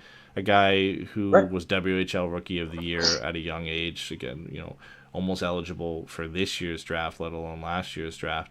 Those are the types of swings you want to take, and early days for sure, but it paid off this year at the very least for the Ducks, where everything went as basically as well as it could for him this year in terms of progression, and you know, him again adding 20 pounds, physically being a little bit more competitive as well. So I'm excited about him, man. I think it was a really good year for him development wise, and he looks like one of those long shot 5th round picks, like similar to Troy Terry, that could make their way to the NHL level. Mm-hmm. Yeah, and I mean, you know, those are the guys that you need to hit if you're going to be a successful team. Like, because like we've said, like not every first round pick makes it, not every second round pick makes it, not every free agent signing works out. Like there's all these different things that the success rate just isn't 100%. You need these picks to pay off. And you know, whether that is making trades with some of these picks, right, for guys that you think can be reclamation projects, or taking swings on guys that you just think have more to give than they've shown to that point. You know, when Troy Terry was drafted, he was a two-way center. You know, that it was just like he's a good, smart player. He has the offensive upside in college to be effective, but more than anything, you know, I think it was Rick Bowness was his coach. Jim Montgomery was his coach. And the thing with Jim Montgomery was just like, I needed him to be more. And that was a 200-foot question, and he was able to deliver. Like his senior year at Denver, he did more in more situations than he had previously. And now we've seen what he's become. You know, I'm not saying Connor Vidston. It's a tough one, man. Lord. It's a tough one. I'm not saying he is Troy Terry, but what I am saying is the progression that we've seen over just the last year and what it means he could be down the line, mixed with his size and his intelligence and all that kind of stuff. Like, there's stuff to like there. And again, if he's just a scoring depth third line winger, right? Like if in 5 years the third line is Lundestrom, Gaucher, and him, or Gruel, Gaucher, and him, I think everybody's If he happy. plays an NHL game I don't think as a 5th-round pick, like, it's a win. He made it, right? Yeah. You got something out of him at that point. If he becomes a regular in your lineup as a 5th-round pick, like, again, that's Troy Terry right there. Like, you're over the moon that even happened, that they even became a regular contributor to your lineup that late in the draft. It doesn't happen that often, maybe once a year, that you see somebody as late as the 5th round become a consistent contributor at the NHL level. And he's on that path. Again, like, it is a very similar development path to what Troy Terry had. As he came out, like you said, as a good two-way center at his junior level, in early in his days in college. That was the offense going to be there? We don't know. Then he kind of started developing that side of his game, added some weight. Then the playmaking started to come out. He's really adept, slick, skillful playmaker. And then obviously once he got to the NHL level, all of a sudden became a shooter and a goal scorer, and that just developed really because of his smarts and his ability, off the puck to just be in the right position at the right time. So the way, and Elite Prospects is a great article, kind of rounding out Connor Vincent's season as well, where they talk about what he developed this year, and they said he added that kind of stuff. Like, he added some craftiness to his playmaking. He fakes to open lanes, slips pucks through defenders to hit open teammates. But his off the puck game has as good as it was last year, has kind of grown as well. Skates his routes to completion, pushes back defenders to create space. He's always proactively positioned. He's always a factor on the defensive end. So he's really developing all facets of his game, which is something you don't always see with prospects, right? A lot of times we see, okay, well, this guy's coming in, he's already got the offensive skill. You'll see a dip in their production, but then you'll find out, okay, well, this year they were working on the defensive side of their game, or their work off the puck. Well, this year he kind of just, he was great off the puck to begin with, but he made strides there, and then offensively and his play on the puck took major steps forward this year. So it's just one of those kind of, I don't want to call it rare, but like interesting development seasons where you see everything kind of go right for a guy, and it's not often you see that from like 5th round picks where everything kind of went right for this guy. But again, a lot of that I think has to do with the fact he was so young in his first WHL season, and not a lot of teams had really seen a lot about him, and the Ducks took a swing, and hey man, so far it's paid off. Yeah, I mean, look, so I just wanted to see real quick, and I went to the 2015 NHL draft, because that's far enough out that you've got some players from it, even from the later rounds. Now, what I wasn't thinking was that was the year Troy Terry was taken. But still, the 5th round for 2015, players who have played: Connor Garland, Ethan Bear, Dmytro Timashov, Nico Mikkola, Kirill Kaprizov, Dominic Simon, Christian Yaros, Rudolph Balcers, Carl Vizmelka, Troy Terry, Adam Gaudette. Yeah, so about four or five consistent contributors in there too. Yeah, 17 guys from that round have not played a game in the NHL, which it honestly almost is astonishingly low that it's not 23, 24. Yeah. But, you've got all sorts of these different kind of players, but if he's Connor Garland, we're ecstatic. You know what I mean? Connor Garland's played 322 games. He's got 194 points, 125 penalty minutes. I mean, those are the guys that really can tilt the scales for your ability to develop as an organization and to grow as an organization. And all you need is one in every couple of years of those guys to hit, and you're printing money. Yep. So, I think this is a guy Ducks fans should keep an eye on, set a Google alert, whatever. But, he's somebody who there's a lot of reason to be excited about. And that's not to necessarily set expectations, because you don't ever want to do that. One good year does not a prospect make, as we talked about with Braden Tracy. But there is a lot here to be excited about, and he is exactly the type of player that down the line you're going, they got him in the fucking 5th round? Are you serious? That's crazy. Yeah. He's got to take another step forward. And he doesn't even have to be Troy Terry. He doesn't have to be Kirill Kaprizov.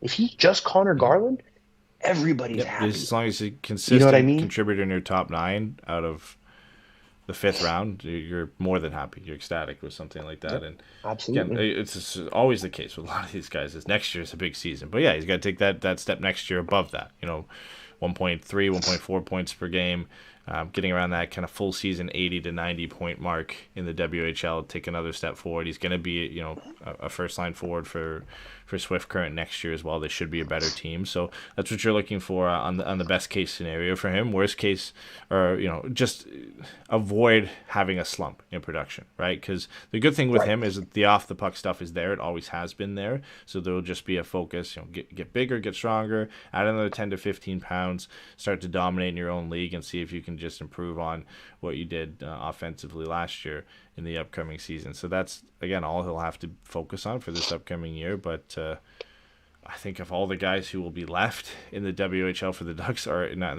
in the CHL for the Ducks, he'll be kind of probably the guy to watch next year, because a lot of the guys are graduating out. Pastyov's graduating out. Mintyukov, Zellweger, Gauthier potentially. Mm-hmm. They're all going to be out. Luneau as well, right? So he'll be kind of the guy to watch in the CHL for Ducks prospects next year, obviously, unless they draft somebody this year outside of the number 2 pick, and we start having to look at somebody. Right, and they will, right? There's going to be a couple of guys in the CHL, and I think, to your point where you were saying, like, obviously with every year, it's this is a big year for them. This is a guy that I don't think we have to feel that way. He made a sizable jump. If he takes a small step back, he can still move forward in that third year, right? Like, that's the part of this, is that development isn't linear. It is rarely ever linear. And so there are guys who are, again, a couple of years into being drafted where you're like, all right, man, like, this is the time where it starts to get difficult for everybody involved, because we've got to start moving on from certain guys. You maybe need a better spot or something like that. He's not one of those guys. He's a guy that over the next 2 years, you can just kind of see what happens and take that, evolving hockey 3-year sample and see what he is and have a better idea moving forward of what to expect from him. So he's a guy, again, like, to be excited about, but I don't think he has the same weight of expectations that some of these other guys do, which, to some degree is just him being drafted more recently. Yeah, 100%. And being a 5th-round pick. Like, he's the one I was most excited to talk about here, because I think even if you're not heavy into prospects, like, I think most of even the average Ducks fans, they're going to know the big guys we're talking about here, the Pastyovs, the Mintyukovs, Zellweger, the top-end either prospects or high draft picks that we've had. He's a guy that if you haven't heard of him, I would definitely suggest go look up some clips from him this season. Check out his Elite Prospects profile. Check out that article that I had said from if you have an EP Rinkside subscription, where they kind of looked at a stock watch on some WHL players who got better this year. He's just a fun prospect to look at, and one to kind of keep on your radar outside of some of the top guys that we're all really excited about and going to see take the next step next year. I think we'll just skip to defensemen. I was going to mention Nikita Nesterenko, but I think we've watched him enough this year, 9 games in the NHL. So I think we'll skip over him. The only other guys we skipped over were some later draft picks and guys who didn't really take any steps forward at all this year, and some free agent signings for the Ducks as well. So it's Michael Callow, Trevor Janicki, Jack Perbix, Ben King, and Kyle Kukkonen are the guys that we didn't cover. Albin Sundqvist signed a 2-year contract with Rögle in the Swedish Hockey League, so he's no longer officially contracted to the Ducks, so we also skipped him as well. Defensemen. This is where there's really no misses. There's let me count how many guys we're going to talk about here. 1, 2, 3, 4, 5, 6, 7, 8. 7 of them, even I guess 8, but 7 of them were supremely excited about, had excellent seasons, and that's not to slight Ian Moore, who would be number 8 on that list, because he had a great year as well. But the other 7 of them, like, the Ducks' defensive prospect pool has to be one of the best, if not the best, in the league at this point. And all of these guys are either have been or will be up in San Diego either next year or in the next couple of years. And it's a well-rounded mix too of different profiles of defensemen that play on either side of the ice. So this was the one I was looking forward to the most. We highlighted the Ducks need some high-profile forwards, but really all of these guys here have done something or provide something to the Ducks that is exciting to look forward to in this year. The one guy we'll talk about is one of the guys who made his debuts for the Ducks this year. That's Jackson Lacombe. Ended up making his debut for the Ducks on April 11th, played in 2 games at the end of the season. Spent the entire season in the NCAA with Minnesota. Just a great season for him development-wise. He was the All Big Ten second team. He served as the alternate captain, played in 37 of the team's 40 games, missed 3 due to injury. He was the 4th highest scoring blue liner in the NCAA this year, as he had 35 points, which were a career high, and his 9 goals were also a career high. The Gophers, Minnesota, were runners-up, finished at the NCAA Frozen Four, and he won a Big Ten Conference regular season championship, and obviously, as we mentioned, signed a 2-year entry-level contract with the Ducks on April 10th and played the night after that. So he's maybe not the most exciting on this list, but development-wise, he's come a long way. I remember when he was drafted. He was drafted out of high school, and he was a kid at the time who was a forward that transitioned to defense, and he was just putting up some I gotta look this up again, some insane numbers at the high school level.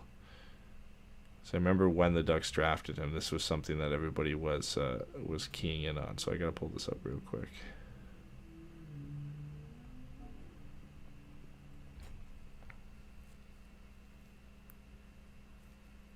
Okay.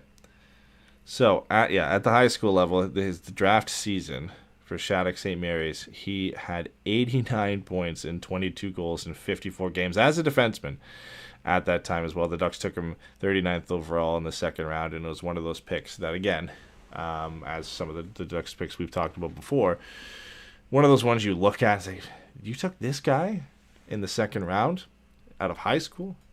And we've seen how some of the high school picks have panned out. I mean, Casey Middlestat's and he started to come into his own anyway, but the high school picks are always ones it's hard to project where those guys are going to come.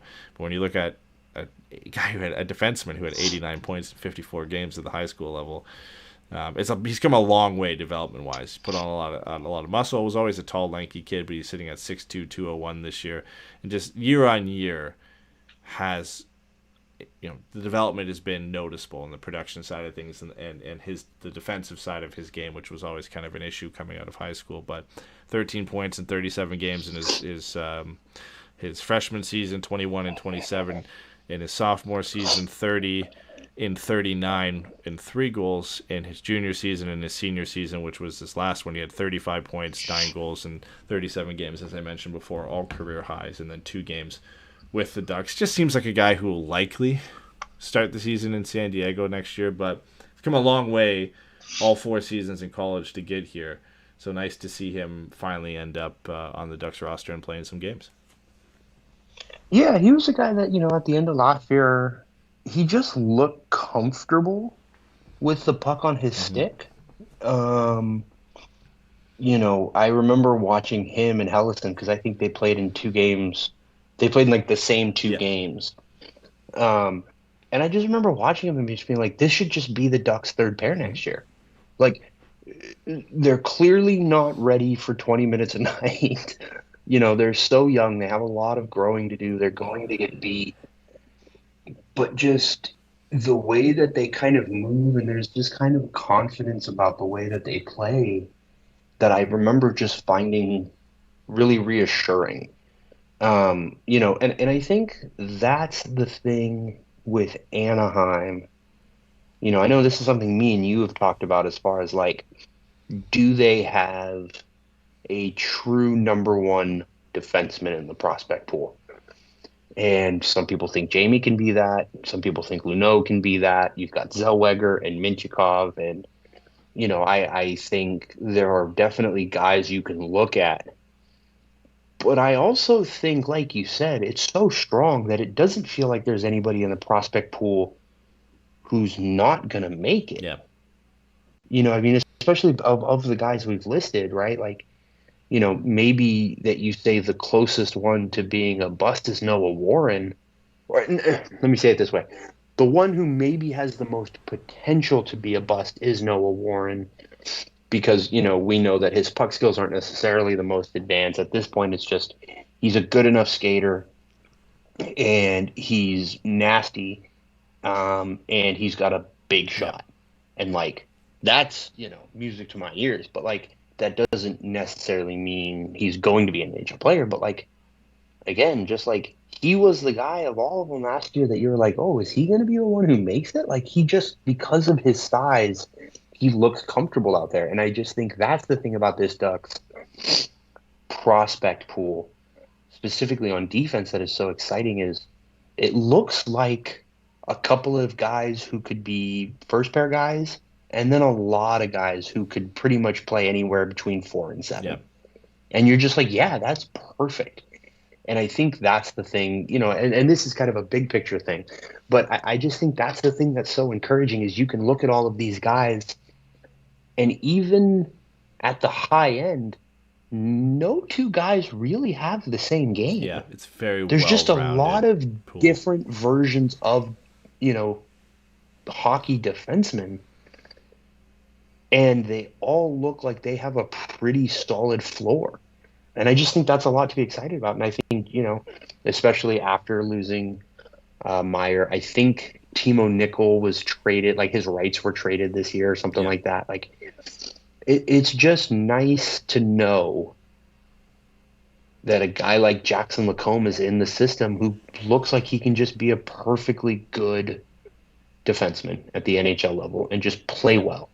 Yeah, whether it's, again, long-term with all the guys we have in the system, if they all pan out, whether that's with Anaheim or somewhere else, he does look like he could be an NHL defenseman. He's worked very hard to round out the defensive side of his game. The offense has kind of always been there, and he's really developed into just kind of a nice, well-rounded two-way defenseman. Like you said, you saw how that development from high school to now and how much the 4 years of NCAA hockey has really helped his confidence and his ability to just be calm on the puck, and that showed. And it's a 2-game sample size; it is what it is, but that definitely showed in those 2 games. He looked comfortable, he looked calm, he looked composed. Didn't look like a rookie making his debut, that's for sure. On a bad team, right? On a team that was going to struggle defensively on a nightly basis. He definitely gave himself a leg up to get a role next year. And with a good preseason, I wouldn't be surprised to see him and the next guy we talk about here, Helleson, as a bottom line pairing. I could really see it. They have similar games in that sense. I think Helleson a bit more physical and I don't want to say better defensively, but more defensive focused compared to Lacombe. Had a full season in San Diego this year, 65 games, 18 points, looked pretty good. And again, another guy I would love to have John on and talk about and really analyze on a game-by-game basis how he did. But he got to play 3 games with the Ducks last year, scored his first NHL goal, and looked really calm and comfortable and composed in those 3 games as well, and didn't struggle, which is the big thing. And it's tough, again, coming into a bad team. It's a young defenseman who hasn't had a ton of action at the pro level yet, the first pro season for him in the AHL, to come in and look composed in the a handful of games for the Ducks at the end of the year there, when everybody's kind of just looking to get the season over with, a tough season, really spoke volumes to the way he plays and his style of game. So I'm excited to see him too, and he just does seem like one of those guys that he'll probably be a bottom pair defenseman. You're completely fine with that because he's just going to be reliable, right? So yeah, absolutely. I mean, this is, excuse me, I'm so sorry.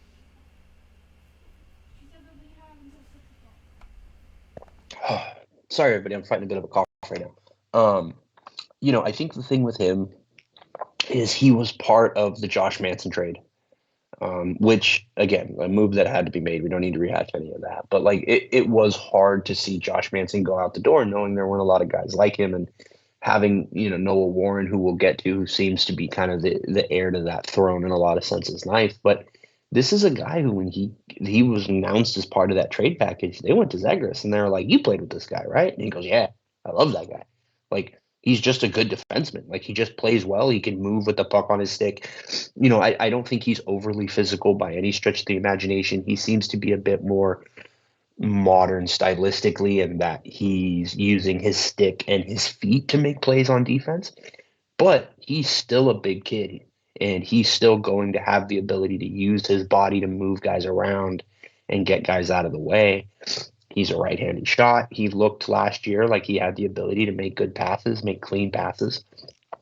And again, like, if you can make a good pass and skate well enough at 6'4", you're going to get yourself into the league. Like, you're just gonna have a chance. And, he's just like you said, like, he might end up just being a bottom pair guy, but you're perfectly fine with that. Him and Lacombe, I think, are both 60-40 guys, where Lacombe, you're like 60 offense, 40 defense, and Hellison, you're like 60 defense, 40 offense. But these are guys who just seem to be able to play a responsible game, play a smart game, and just eat up minutes, which is what you need. I think if we saw anything this year in Anaheim, it is how much you cannot how much you shouldn't undervalue base level defensive competence. Because as much as, it didn't really feel like Dallas Eakins was putting everybody in a position within a system to get the most out of them, we also just saw some guys who shouldn't really, be asked to play as much of a role on a team as they were. And Hellison and Lacombe are just two guys that I think you can look at and go, no, man, these are perfectly good NHL caliber defenseman prospects who look like they can play 15, 16 minutes a night and just do a good job. And that's all you need. You don't need everybody to be a stud. And these are the kind of guys that you sign to longer team-friendly contracts that help mitigate some of the cap risk, because they are going to have guys like Zellweger and Mintyukov and Drysdale. And if these kids hit the way we think they can, they're going to cost money. Yeah. And so to just have a dude who's just good and, you're just like, yeah, dude, like, you're just a good hockey player. And, we're going to pay you about average to what you should get, and everybody's going to be happy. Maybe you take a haircut because you love us. But, I just think this is, I think, like you were saying, the most encouraging thing about this prospect pool is defensive competence is right around the corner. Like, it just, and, we're going to, again, we'll talk more about Cronin and what he said. But one of the things that he talked about was working with Pelech and Pollock in the Islanders and just helping them emerge as good quality NHL defensemen. And I mean, look, if Drew Hellison turns into, which one of them is the righty? Pollock. I think Pelech. Pollock? Yeah. Okay, so if he, but I mean, if he's that, you're ecstatic. But even if he's not, this is a guy who's going to get a lot of defensive coaching from a smart coach who really takes pride in developing young defensive players. Or even if it's McIlvain in San Diego, you're still getting that down to you're getting it whatever level with the Ducks system, you're getting it at both levels. I mean, I think, and we'll talk to our guest about this, but I think they would already also have a pre-existing relationship, right? Hellison and Cronin, because he was the coach for Colorado's minor league team. We'd have to check if Hellison. I think he did play some. No, he might have been in college. Yeah. I don't know. But whatever. Yeah. Still, let me check. It doesn't. But again, this is on my mind. This is a guy that you're looking forward to. This is kind of exactly the guy that you want to work with this coach, because you can just see the way that a good coach and a high floor merges to just make a really good NHL defenseman, which is just nice to have.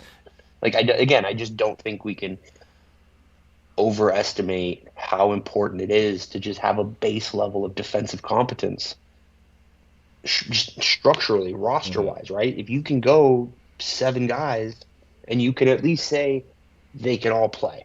100%. Yeah. Great. You love to see it. And there's 2 other guys we'll get to after the big 3 as well that are right in that same kind of mold as being just defensively competent. And you think you're 4 of those guys, right? That to go with the 3 high-end guys who also can play defense fairly well. It's just 7 guys that are all profiled differently. It's just great.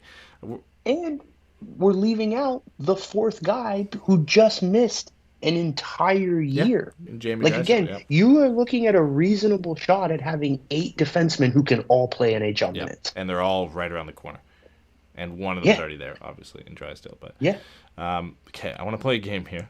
It's called Defenseman or Forward. I'm going to read you some stat lines. Oh, God. You tell me if this is a defenseman or a forward, okay? This guy played 69 games, had 24 goals, 88 points, 171 shots. Defenseman or forward? How many games? 69 games, 24 goals, 88 points, 171 shots. Oh God, is that like Mintyukov? That's Mintyukov. Oh my God. 24 goals, 88 points, 69 games played, 8 power play goals, 1 shorthanded goal, 171 shots on goal. That's Pavel Mintyukov's 2022-2023 season that saw him win the Max Kaminsky Trophy for Ontario Hockey League Defenseman of the Season. Unbelievable. And, I mean, again, his production dipped in Ottawa because he didn't have to be that guy anymore that he was in Saginaw. He still had 34 points, 8 goals in 32 games for Ottawa. He had 54 points and 16 goals in 37 games for Saginaw before that. So just unbelievable numbers for Mintyukov. So on a points per game basis, he went from 1.46 to 1.06, which still as a defenseman, over a point per game is unbelievable. Yeah. And he helped refine his defensive side of the game in Ottawa, so I think it was good for him to go there. We'll get more back into him. We're still playing this game here. 32 goals, 80 points in 55 games, and 345 shots on goal. Is that a defenseman or a forward? There's no way that's not a forward. And when you tell me right now that that's Zellweger, I'm going to be pissed. You know, we all know where this is going, but that's Olen Zellweger's. He took 350 shots. Olen Zellweger's 2022-2023 season, he had 345 shots on goal. You want to hear how ridiculous that is? His 345 shots on goal led the WHL in defenseman by a mile. He had 102 more than the next highest defenseman. In fact, can you guess the only player who had more shots in the WHL than Zellweger this year? It should be fairly obvious if you have to remember who plays in the WHL. But did anybody else notable play in the WHL? Would that be Connor Bedard? Yeah. Connor Bedard had 360, so only 15 less than Olen Zellweger. And they were the only two players in the entire league to have more than 300 shots on goal. At 345 and 360. Nobody had more than 300. How is that even possible? Yeah. So, of course, he won the Bill Hunter Trophy as the WHL, or Bill Hunter Memorial Trophy, as the WHL Defenseman of the Year. That's for the second season. He should have won CHL Defenseman of the Year, but he didn't last year. He did this year. So we'll count it as back-to-back for both.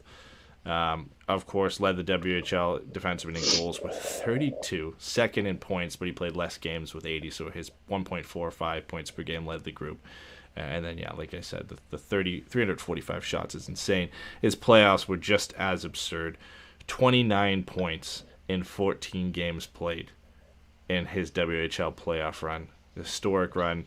The only player who had more points was his teammate, Logan Stankoven, who, again, is a forward, who had 30 points in 14 games. He had more points, or he had the same amount of points as Matthew Savoy, top prospect for Buffalo, who had 29 and 19. He had one more point than Dylan Genther, top prospect for the Coyotes, who had 28 points in 19 games, and 3 more points than Brad Lambert, who had 26 points in 17 games.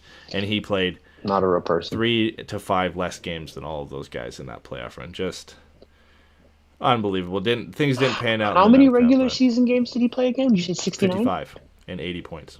And then 29 points in 14 playoff games. He also had 92 shots on goal in 14 games. You said he played 55 games? Yep. He averaged 6.25 shots a game, bro. Some nights as a 9 or 10 shots a game. Some nights. And this isn't new, by the way. Last year he had 229 shots in 55 games as well. Obviously, major jump this year, but just absurd. Of those 32 goals, defenseman, he averaged 6 goals. Of those 32 goals, only 9 were power play goals as well. So, unbelievable for him. Sounds like a bust. It's just he went from 2 teams on Everett. His point production wasn't as great, but they weren't a good team. Goes to Kamloops. Here are these numbers in 32 games when he went to Kamloops. 52 points and 22 goals in 32 games played. A 1.63 points per game average. 210 shots in those 32 games. So he had almost as many shots last year that he did in 55 games in 32 games with Kamloops this year. So unbelievable. 4 game-winning goals in that mix as well. And, the big knock on Zellweger has always been his height. But he's, when you look at Quinn Hughes, and the issue with him when he came out of college is he was a slight 5'10", right? Very skinny, 150 pounds. But now he's a stocky 5'10", and it's worked out significantly well, 70-plus points this year in the WHL, in the NHL with the Canucks. To be a small defenseman in the NHL, you have to be like a stocky, low center of gravity, hard to push off the puck, small, right? Zellweger's that already. He's 5'10", 182, and you watch him play, and you watch him play at the World Juniors and in the WHL and the Memorial Cup and wherever he's been. He doesn't look like he's 5'10". He doesn't play like he's 5'10", right? He plays like he's 6'2", and he just happens to have just an enormous amount of skill with the puck. There's so many things we can say about Zellweger, but he doesn't have a negative to his game. And you would always say, okay, the defensive side of the game would be a negative, but it's not, because his unbelievable speed and skating ability is what allows him to make up for what he lacks in size and reach on a lot of these players. And that's exactly what I was going to say is, even if, you have some concerns, like I generally do, or genuinely do, about that level of offense translating, because that's just impossible. Like, it's just so hard, right? It's not a knock against him. It's just the reality of it. I still think, again, his four-way skating, his intelligence, his ability to read the play and get where he needs to be, this is still a guy who, again, like, you don't want to use definitive words, but like, he looks every bit a top pair defenseman. Yep. And there's a whole other dude who looks just as likely to be a top pair defenseman. Like, I have really lamented the state of the Ducks blue line the last couple of years, and it is so nice to see genuine hope so close. Mm-hmm. Because, two of them are second-round picks too, by the way. So. Right. And again, like, the other part of this that kills me is we haven't even gotten to who is probably the best two-way player in the group, mm-hmm. in Luneau. They all profile differently. Like, Mintyukov is maybe more similar to Zellweger in like transition play, but he's a bit more of a shooter, and it significantly has a high, better reach. At 6'3", 195 pounds, so he's like a bigger, maybe less mobile in terms of like agility and just game-breaking skating ability on that side, like east-west skating. Zellweger has that over him, but Mintyukov has that kind of that north-south game to him, where he's just so dynamic when he gets the puck behind his own net going up the ice. Like, he is a puck rusher to a T. And he's got good size and a solid size that. He'll skate again, at like 6'3", 215, and he'll be impossible to push off the puck. Yeah, and that's the thing where you're talking about that north-south thing. Like, we saw multiple clips last year of him going full Bobby Ryan and just streaking down one side, keeping the puck out of reach, and then at the last second turning in on the net. Like, again, he's just such a stylistically different, even if functionally similar, player than Zellweger. Mm-hmm. That you look at these two guys and you're like, oh, these are just two guys who can produce tons of offense potentially. And they're going to do it in different ways, and they're going to do it at different sizes. Like, and again, Jamie Drysdale still sitting over there. Well, let's forget about him. Looking like he could still be a 60 to 70 point defenseman. Like, that's not a ridiculous thing, especially as the overall quality of the forward group improves, as the coaching improves. Like, all of these things, like, we are on track to get back into that conversation of like, oh, are the Ducks just like the best defensive drafting team in the world? Because, for the longest time, it was us and Nashville. And those are the two teams that you're like, yeah, if you can get one of their guys, just get their guys. Like, again, Seth Jones, who we have destroyed on this podcast, is still better than a lot of guys on other teams. And he is probably the biggest bust of or the, not biggest bust, but like the biggest kind of like, oh, well, that didn't quite go the way we thought it was going to go, of the guys that Nashville drafted. Like, it's It's insane. It's so insane. I'm so excited for where this team is going to be in 3 years. I'm just so ecstatic because I think this defense core is about 2 years away from having most of these guys on it. And just what they can do is just so overwhelming and spectacular that I just think it's incredibly special. And there's a lot to be excited about. Yeah, I have to say with Mintyukov, before we move on to Luneau too, we didn't mention kind of his full season, but 88 points, second, tied, which led all OHL defensemen, tied for second in goals with 24, fifth in plus minus if you want to go that route as well. As you said, OHL defenseman of the season. He also became the first OHL player in general ever to be named defenseman of the month over 3 consecutive months. He also led OHL defensemen with 6 game-winning goals. He had 27 multi-point outings. I mean, you can't say enough. Again, Zellweger's season was unbelievable, and it probably sits number 1, but he's right behind it and what he did. Give me 1 second here. You could look something up for Luneau. But yeah, Luneau is the next guy on this list. And again, for a defenseman, he had 20 goals, 83 points in 65 games this year. The big thing for him is Mintyukov and Zellweger had great seasons last year offensively. That's almost a double jump in points. He had 43 points in 63 games last year in his draft season. Went up to 83 this year in 65 games. 223 shots, which is up from 144 in almost the same amount of games last year as well. Like, he just had an unbelievable season. It was a pick a lot of us liked. Former, I think, first overall pick in the QMJHL as well. Mm-hmm. Just figured things out offensively this year. He co-led the playoffs in scoring by defensemen with 17 and 13 games played, so had a great playoff run for Gatineau, who was eventually eliminated by Gauthier in the Quebec Ramparts in the playoffs. He had 10 more points than the next highest defenseman in the league in the regular season and ranked second in goals with 20. Just an unbelievable year from Tristan Luneau. And for anybody who has positional OCD, he kind of helps you with project the future now, as you got 2 lefties in Zellweger and Mintyukov and 2 righties in Luneau and Drysdale. Yeah, no, 100%. I just think, again, that like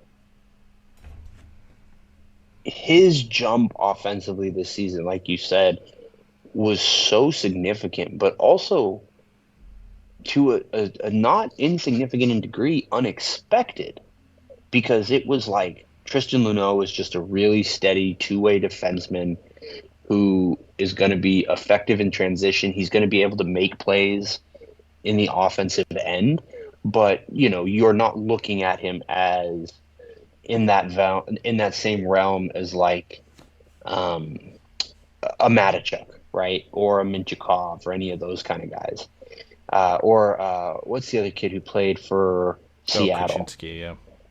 Kuczynski, yeah, there you go. Like he's not someone you're looking at in line with those guys, and yet that offense has shown. And part of it, I think, is he was one of the guys we talked with Scott Wheeler about, and Scott Wheeler was like effusive in his praise for like what this kid could turn into, just because he's so smart and so consistent.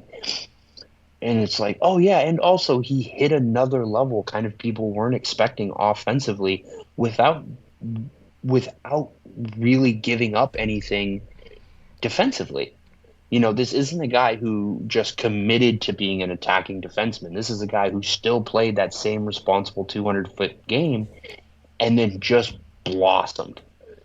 And, it's huge. It's just, we talked about this, but like I really do think of all the guys that we have, he's the best shot at a number 1 defenseman just because of his mix of skill and size and production and style. I mean, I think Zellweger has a chance to be the second coming of Jared Spurgeon, who's a legitimate number 1 defenseman.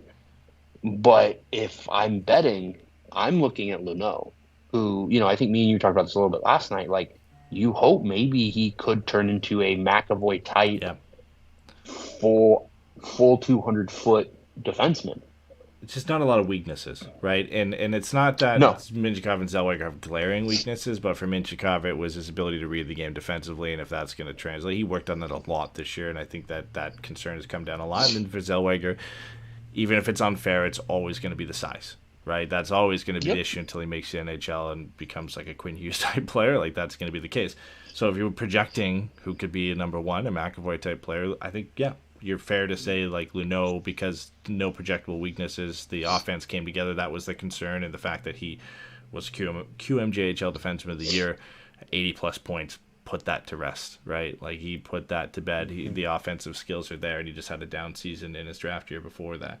Rounding these guys off before we move on to the other two defensive guys, the Ducks, as I'm sure everybody's seen, were the first team ever to have their defensemen win the 3 Defenseman of the Year awards for all CHL teams. They mopped up. Like, they had WHL Defenseman of the Year, OHL Defenseman of the Year, QMJHL Defenseman of the Year. Tyson Hines won QMJHL Defensive Defenseman of the Year. Zellweger won CHL Defenseman of the Year, because obviously one of the 3 of them were, because to get nominated for CHL Defenseman of the Year, you have to win your league award. So just completely mopped up. Just, unbelievable. But, for the next 2 guys, we'll get into our Tyson Hines and Noah Warren. Warren, the two, I guess I was going to say the 2 big boys. We said this off camera, and then we looked at Tyson Hines. He's a big kid, but he's not. No, he's a big kid. He's not Noah Warren big. But the 2, because we were labeling guys as having a bunch of different different types of defensemen. The 2 kind of defensive stalwarts, the stay-at-home type guys, I guess, right? And Hines and Warren. And Warren, I guess, more so than Tyson Hines, because Hines has kind of developed a little bit more in his offense over the last couple of years. Obviously getting the call-up, I'd want to say surprising call-up, but not a place I would have expected him to be at the World Juniors with Canada and winning the gold medal, and played a really important role for them there. But this is like kind of my favorite part of the prospect pool for defensemen, and we talked about it a lot earlier in the show with kind of the variety of players we have. But then to have 2 guys like this, obviously Hines, who wins Defensive Defenseman of the Year in the QMJHL, and Warren probably, if a full season of being healthy, would have been in that conversation as well, as being that type of guy. But I just love that we have 2 of these guys that have such kind of like a high floor. You know where they would fit, where they can play. You've got one lefty, one righty, and they just played that kind of modern day shutdown defenseman role. Both of them are at least average skaters, so there's no issue with the skating that you see with a lot of the big kind of defensive defensemen that we see try and break into the NHL and not make it nowadays. And they've got enough puck skills and enough passing ability that they can make the first pass, and it's not a detriment to their game. So it's just nice to have that kind of rounded out with the high skill guys that we were just talked about. Yeah, I think, excuse me, my goodness. I mean, I think, I think it's always important with Warren to note that he is an average skater for his size. Yeah. And again, he's 6'5", what is he, 6'4", 6'5", 215. Yeah. He's a big kid, and he's able to move around the ice pretty well, which is good. But, like you said, like, his puck skills aren't the best. They're good enough to, not make him a complete and total liability. That'll obviously be something he'll have to continue to improve on as the game gets faster, the players get smarter as he moves up. But there's a lot of promise there, and, I don't think, and I'm sure everyone's going to be surprised to hear me say this, I don't think you can understate how important it is to just have such a big, physical, mean, right-handed defenseman, given Anaheim has such a left-heavy prospect pool at the top. Yeah. I think, for me, my natural inclination would be you play him with Olen Zellweger, and you basically have, Master Blaster from Thunderdome. But you could play him with Mintyukov, and, you could play him with Lacombe. Like, you can play him with any of these guys, because what he does really just creates space for other players to do what they do best and to maybe even be a little bit more aggressive. So, like we talked about with Zellweger, having that incredible four-way mobility, being incredibly smart, and better defensively than you think because of his size. You could put him with a guy like Mintyukov and just let Mintyukov just be a rocket up that left-hand side, really get involved, and then maybe, again, right, this is all like hypothetical matchmaking, but like there's a world where it's Mintyukov, Warren, and like Zellweger, Luneau. And you're just like, oh yeah, we've got a top four that can just be aggressive and exciting and all that kind of stuff. And again, it doesn't account for Hellison. That doesn't account for Lacombe. And that doesn't account for Jamie Drysdale. And I really, like, it is so weird how much losing a season has changed our opinion of, not change our opinion, but I just think how much it's changed the way that we view the prospect pool, right? Because what we saw is without Jamie Drysdale, like, it's hard to have a lot of faith in this blue line having the skill to be effective right now, right? So he comes back for a full season next year, and I think he's going to make an impact, a legitimate impact. Again, like we saw in his rookie season, like because of his skating and because of his playmaking and his smarts. But, the prospect pool is strong enough that in a couple of years, maybe Jamie doesn't hit kind of where we all hope he would. And it's not the end of the world. He's still just a really smart player who skates incredibly well and can make plays. And maybe, he settles into more of a kind of like a Matt Grzelcyk role, right? A depth offensive defenseman who's able to create and skate and move around. But with Tyson Hines and Noah Warren, you just have these two guys that, like, I just don't think you can understate how important smart defensive defensemen are, effective defensive defensemen are to building a competitive roster.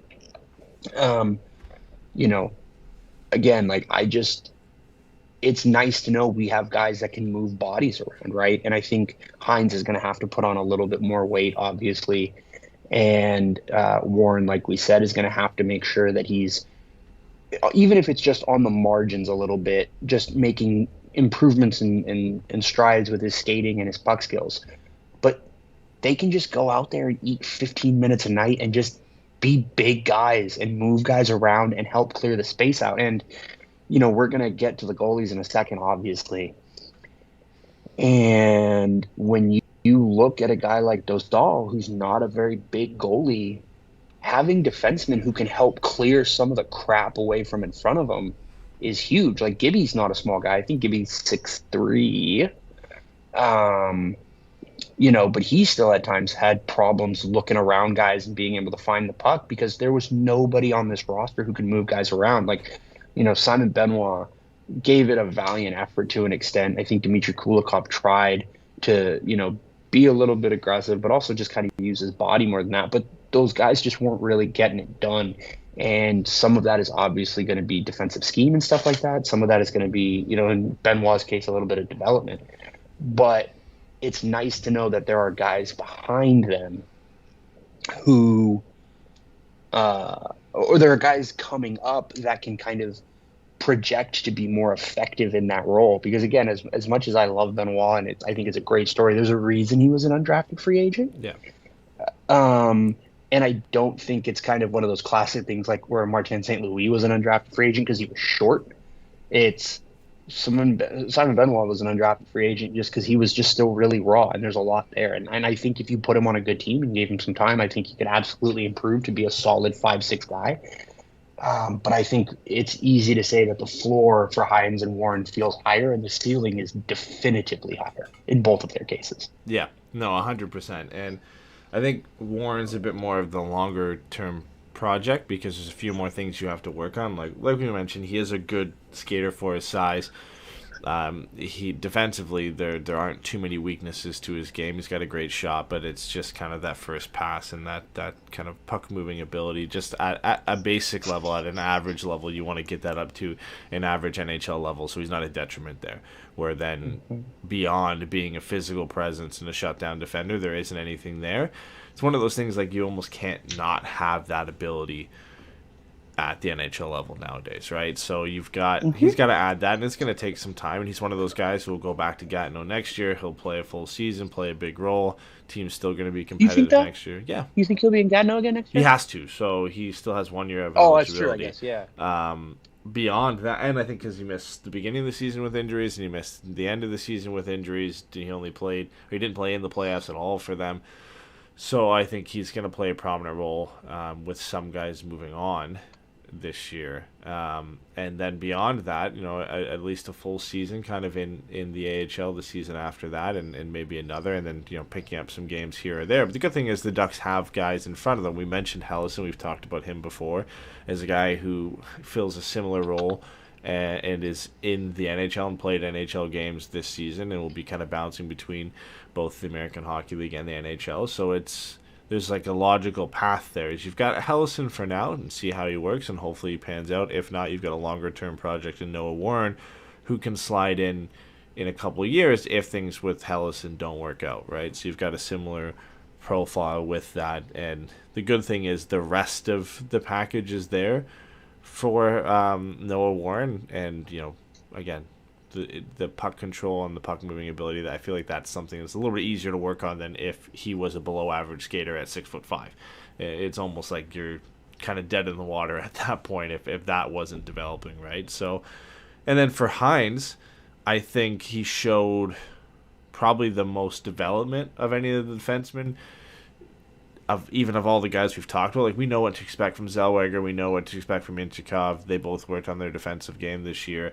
Luneau maybe, I guess, would take the cake probably. I think he edges him out a little bit, but I still think, to your point, to see the steps that Hines took, to see him make that World Junior roster, to see him be a big part of it, right? Because I think he originally started as like the seventh defenseman, and towards the end he was playing pretty good minutes. Yeah.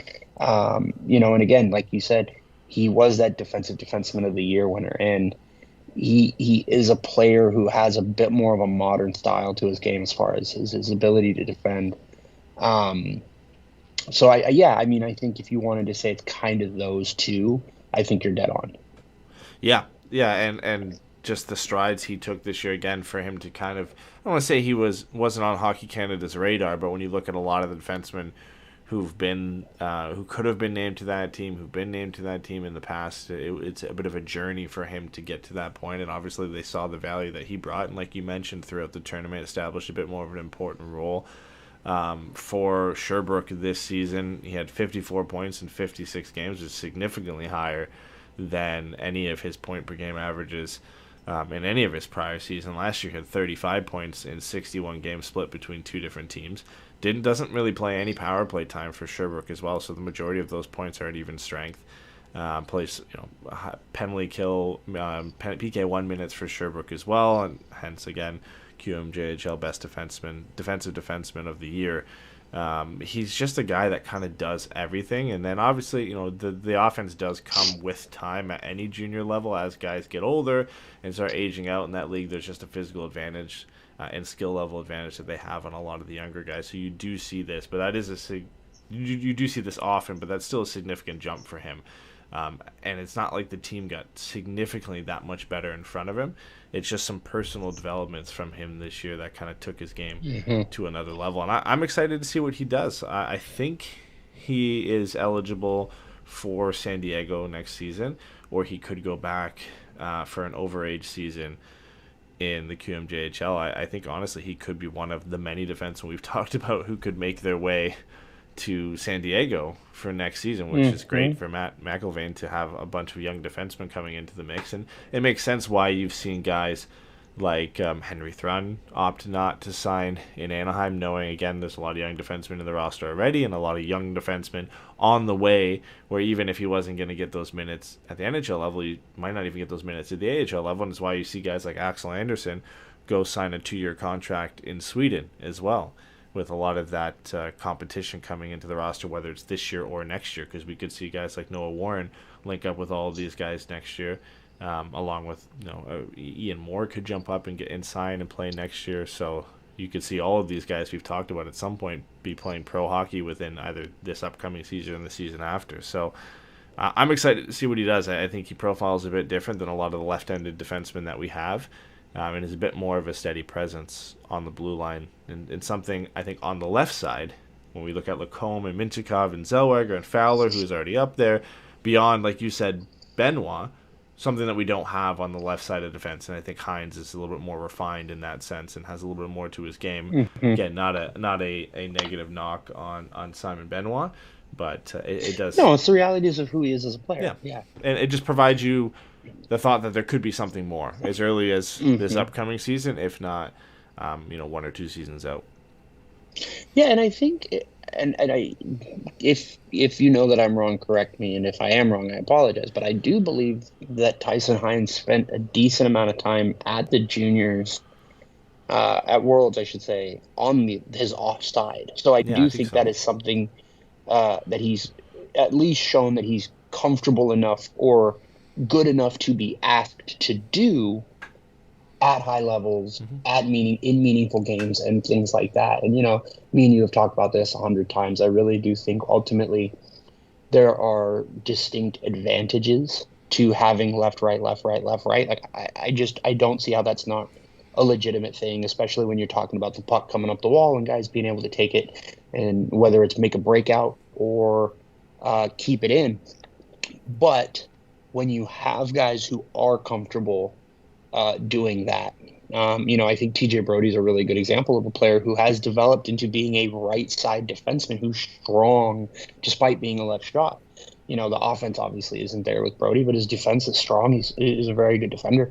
And having a guy like Tyson Hines, again, who's able to play on his offside, does kind of help mitigate some of the risk of maybe not having as deep of a right side as a left side, which is the reality. Like, right, nobody has a perfect prospect pool in terms of, we've got 3 righties and 3 lefties on centers and 5 left wingers and 6 right wingers and blah, blah. Like, that shit just isn't, it's not how the world works. Yeah.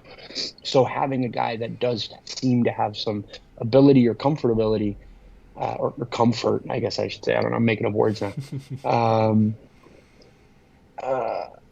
Being able to play on that offside is, again, a thing that is worth keeping in mind, and to be able to do it as, I think there's kind of a natural inclination to assume that guys who are confident on their offsides are usually more offensive players, which is, again, not to bring up old wounds, but that is why it made sense to put Jamie on his offside when playing with Manson. Manson didn't have the high-end skill to be able to take the puck off the wall on his offhand or on his offside, and so having Jamie, who's much more skilled, much more technically gifted, be able to do that made a difference. Again, like you said, it just really, especially these 2 guys specifically, one lefty, one righty, both of them are big. Both of them have shown a legitimate ability to influence games on the defensive end just because of their strength and their size and their skill. It really rounds out that prospect defense group very, very nicely. And, not all of these guys are going to be able to play. That's the reality. So being able to have these kinds of pieces that are, again, incredibly attractive to any team, it just continues to give you these kinds of options. So, I think, there's a way in which both of them could be kind of Manson-esque as far as, we talk about their puck moving and stuff like that. And I always said Josh Manson, when he was on a rush, always looked like a drunken moose skating up the ice. But he managed to get it done a couple of times, right? He just managed to have a couple of nice plays on the break, whether that was scoring on a breakaway. I'm still not sure how that ever happened, but it did. Or just making a safe play, getting a pass across, driving to the net, causing a stoppage of play, things like that. And that's where being a smart player And having the confidence in your ability is great. And that's where I think having a guy like Matt McIlvain to help with these guys, and then ultimately a guy like Greg Cronin to help with these guys, is going to be so huge, because they're going to give them the tools and the confidence to really grow and see what kind of NHL caliber defenseman these guys can be. Yeah, and I mean, with Hines, Zellweger also can play on the right side and has played on the right side before. And I think Jackson Lacombe has also done this. You've got three guys on that kind of loaded left side of defense prospect pool for the Ducks that have spent time, and in some cases, in Hines and Zellweger, significant time playing on their offside and being a lefty on that right side of defense. So you've got a bunch of guys who have that ability to do so, which, I mean, again, Luneau's progress this year does kind of help you ease that out. You know, it was kind of just Drysdale as the lone guy on the right side of defense for a while. Now with Luneau kind of breaking out this year and him looking like he could easily slot in as a top four defenseman in the future, that eases things a little bit. But even if it doesn't pan out, or if you want to have a different option, you do have Hines or Zellweger who both could play on that side, and it just gives you a little bit more flexibility there, that you still have Lacombe, you've still got, Hines could play left, you've still got Mintyukov, you've still got all these guys that could fill out the rest of the lineup too. All right. And yeah, sorry, go ahead.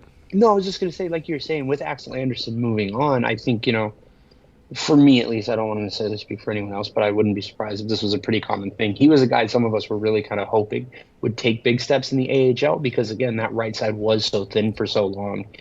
To then again see Hellison come in and to see Warren come in, it helps alleviate the sting a little bit of losing someone who looked like he had a chance to be, at least a decent player. So it's just nice to see the prospect pool kind of, again, just balance itself out, even itself out, and just continue to move forward seemingly with every addition every year. So it's exciting. Okay, and before we move on to the goalies, I feel bad not mentioning this guy, so we kind of have to mention him. It would have been him and Axel Anderson, but as we said, Axel Anderson signed a 2-year contract in the Swedish Hockey League, so he's no longer officially part of the Ducks prospect pool. But Ian Moore would be the final guy. It was him and Henry Thrun, but again, Henry Thrun obviously didn't sign and then signed with the Sharks. Both of them played for Harvard. Ian Moore still unsigned, still likely to go back to Harvard for a third season upcoming. Had a decent year, a small increase in point production, had 15 points in 35 games in his freshman year, and then this past season, his sophomore season, he had 1 goal and 19 points in 34 games. So a slight increase in production. Shots went down from 78 shots to 52, so he was shooting the puck.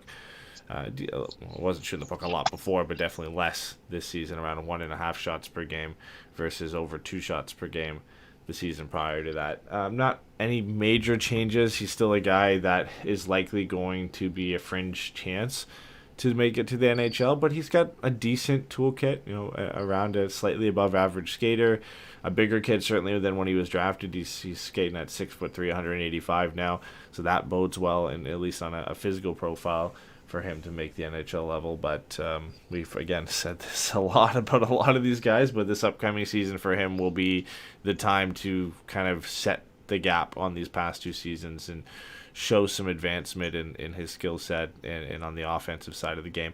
With no Thrun for Harvard this upcoming season, I know they do have a few new recruits coming in, but no Sean Farrell either, so there'll be a lot of guys looking to pick up the slack offensively, and from the blue line, he should be one of those guys that can look to take advantage of that opportunity. So he does kind of round out the rest of the prospect pool. Another right-handed shot, so it does add, he's like the 4th guy then beyond Drysdale, Luneau, Warren, and then Ian Moore, and he is kind of a nice combination of the 3 of them in being just a pure two-way guy. He doesn't do anything amazing, but he's got, it's not a bad thing when I say this, but he's got kind of an average skill set in all facets of the game. So it's now just about developing that and kind of taking a few of those parts of his game and kind of accelerating that development into a point where he can be an average NHL player. Yeah, I mean, he's a do-it-all. I mean, like you're saying, he's kind of a do-it-all type guy. And even if none of it's spectacular, not having any glaring weaknesses is a plus in and of itself. And again, like we talked about, we just brought in 2 coaches who are very much about development. if he chooses to stay with Anaheim, right? Because there's always a chance he can get to the end of the year and be like, you know what? I don't want to do this. Yep. As is his right. If he decides to stick it around, he will have an opportunity to work with some guys who they seem to be, again, development guys. So he will be given an opportunity, hopefully, to improve in an environment that is going to help him kind of continue to grow. So it'll be interesting to kind of see what happens there. All the college guys are always really interesting just because the path is so much different. But again, just a nice piece to have in there. And, worst comes to worst, maybe they pick up a 4th or a 5th or even a 3rd round pick or something like that, in 6-7 months for somebody, because he tells them, you know what, I'm not thinking it's going to work out for us. So I'd like to move. Yeah. I imagine. And we saw that happen with Henry Thrun, right? Yeah. And Pat Verbeek seemed to be incredibly amenable to that. Obviously, we don't know what happened behind the scenes, but the way he spoke about it felt very professional, which I appreciated. And so, at least in some sense, Pat Verbeek has shown his willingness to work with these guys to get them places where maybe they're a little bit more comfortable or more willing to sign and things like that. So yeah, I think the pathway for him will be a little bit more clear too, because I have to imagine he's going to spend the full 4 years in college. So he's going to have this upcoming season, the next after that. I can't see him, depending obviously on how next season goes. I just can't see him opting out of going into a senior year with Harvard.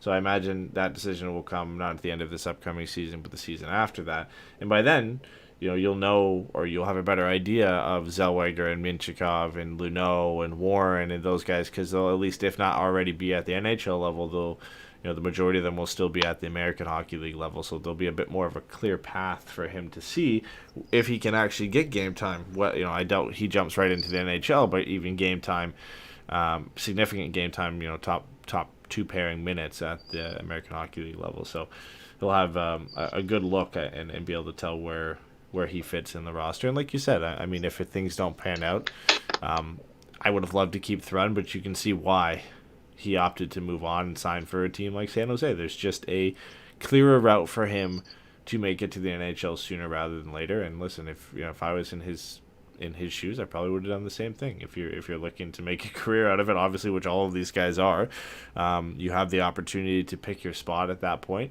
Why not go to a spot that is going to give you a better chance to succeed? So it's nice to have Ian Moore kind of at the end of at the bottom end of the cupboard there as a guy that could take some steps forward. But a couple more seasons of development really to see what we have in him. right. Yeah, they're not all going to be, day one guys. And so to be able to look at a player and kind of project, in a sense, what he could develop into is nice, right? Because sometimes you get guys and you're like, we have no idea what this dude's going to be. He's just got an interesting tool set and we'll see what happens. Yeah. This is a little bit different in that sense, like we talked about. So I believe next is the goalies. Mm-hmm. And we got to start with numero uno, the number one.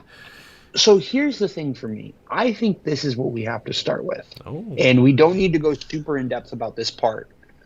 But I think in order to talk about Dostal, the first thing we need to ask ourselves is, are Gibby and oh my God, why can't I think of his name? Stolarz. Thank you. I had Alex Stalock stuck in my head, and I knew that wasn't right. I was going to say, I heard this, so I thought you had it. Yeah. Are Gibby and Stolarz on this team next year? I know Stolarz had a rough season, and his season ended with injury. But and if neither of those, are we assuming Anaheim is bringing back a goalie in a trade with Gibby? Because as good as Dostal looked down in the AHL, and as good as he looked when he came up, and it wasn't a complete shit show in front of him, I personally do not like the idea of him starting 40 games. That makes me very uncomfortable.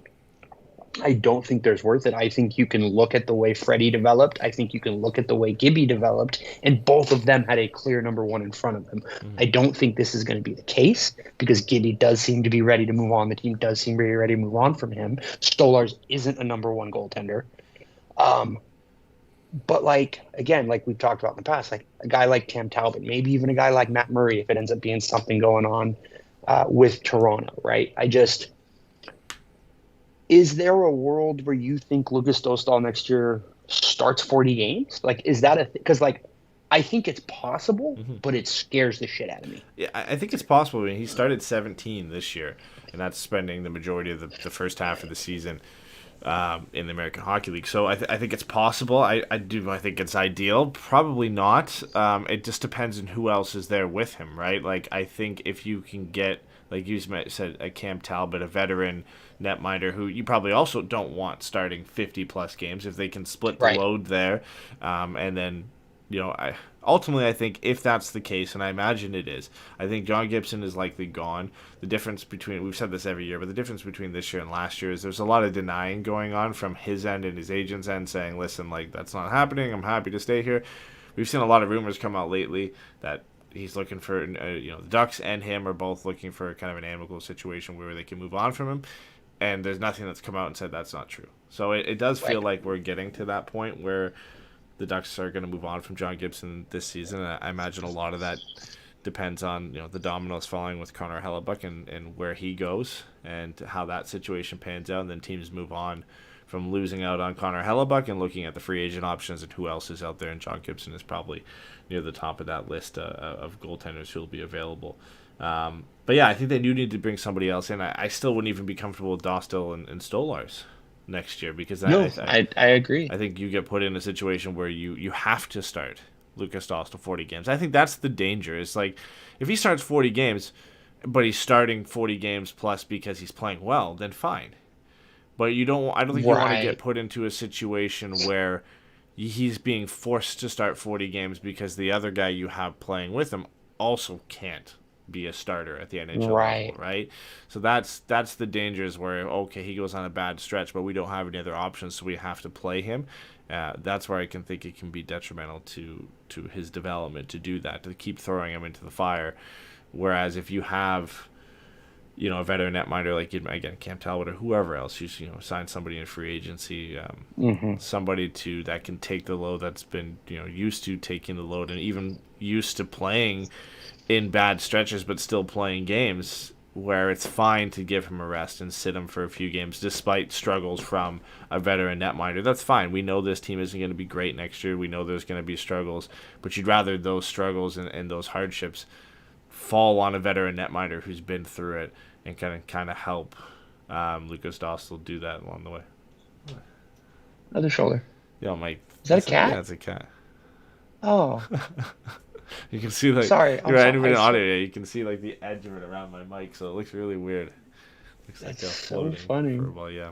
Yeah, dude, honestly, I thought your daughter woke up and was just standing right behind you.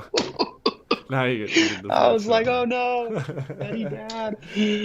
Oh, that was so. I'm sorry. I was so distracting for me because I'm fucking easily distracted. But no, I think everything you said is right, man. Like, I definitely think.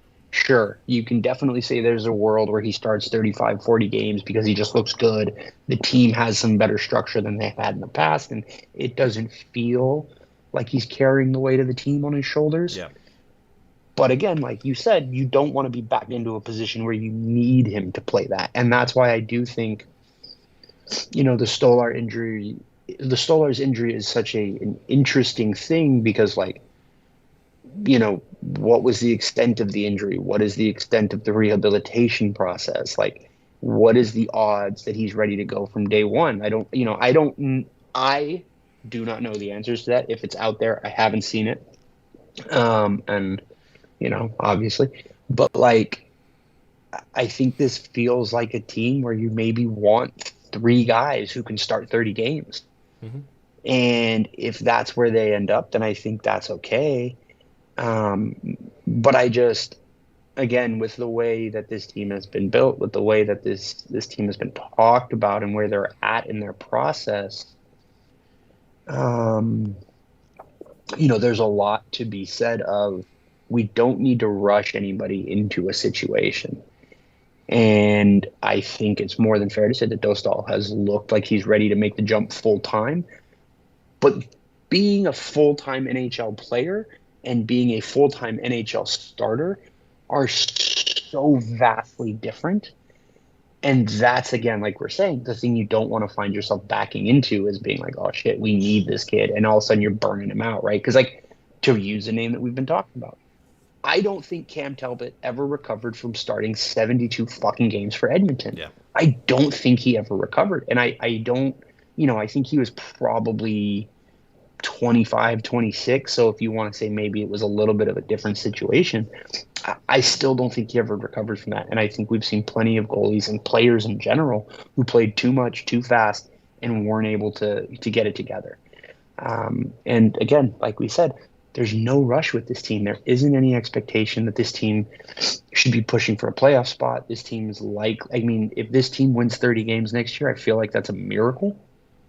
This is a team I would expect to end up somewhere between 20 and 25, and then you just hope there's more loser points than there were last year. So it's interesting. I just think it's interesting. To the rest of the pool, I think what makes it even more interesting is that you do have Callie Klang, who is another highly thought of goaltending prospect, and then you have Gage Alexander, who seems to be a project, but he's massive, 6'7", and he seems to just be a project goaltender. And if McIlvain just has those two guys down there, and then they get, like we've been saying, another veteran to come in and split time or take the lion's share of the starts from Dostal in Anaheim, I think there's a lot to be excited about, and I think it's definitely something where, there aren't a lot of teams with strong goaltending pipelines. Like, finding good goalie prospects is hard. Yep. That's what makes what New York the Rangers have done so incredible. They just seem to keep fucking finding these guys. That's what makes Nashville has done so fucking incredible. They just keep finding these guys. Yeah, we go from one franchise guy to another.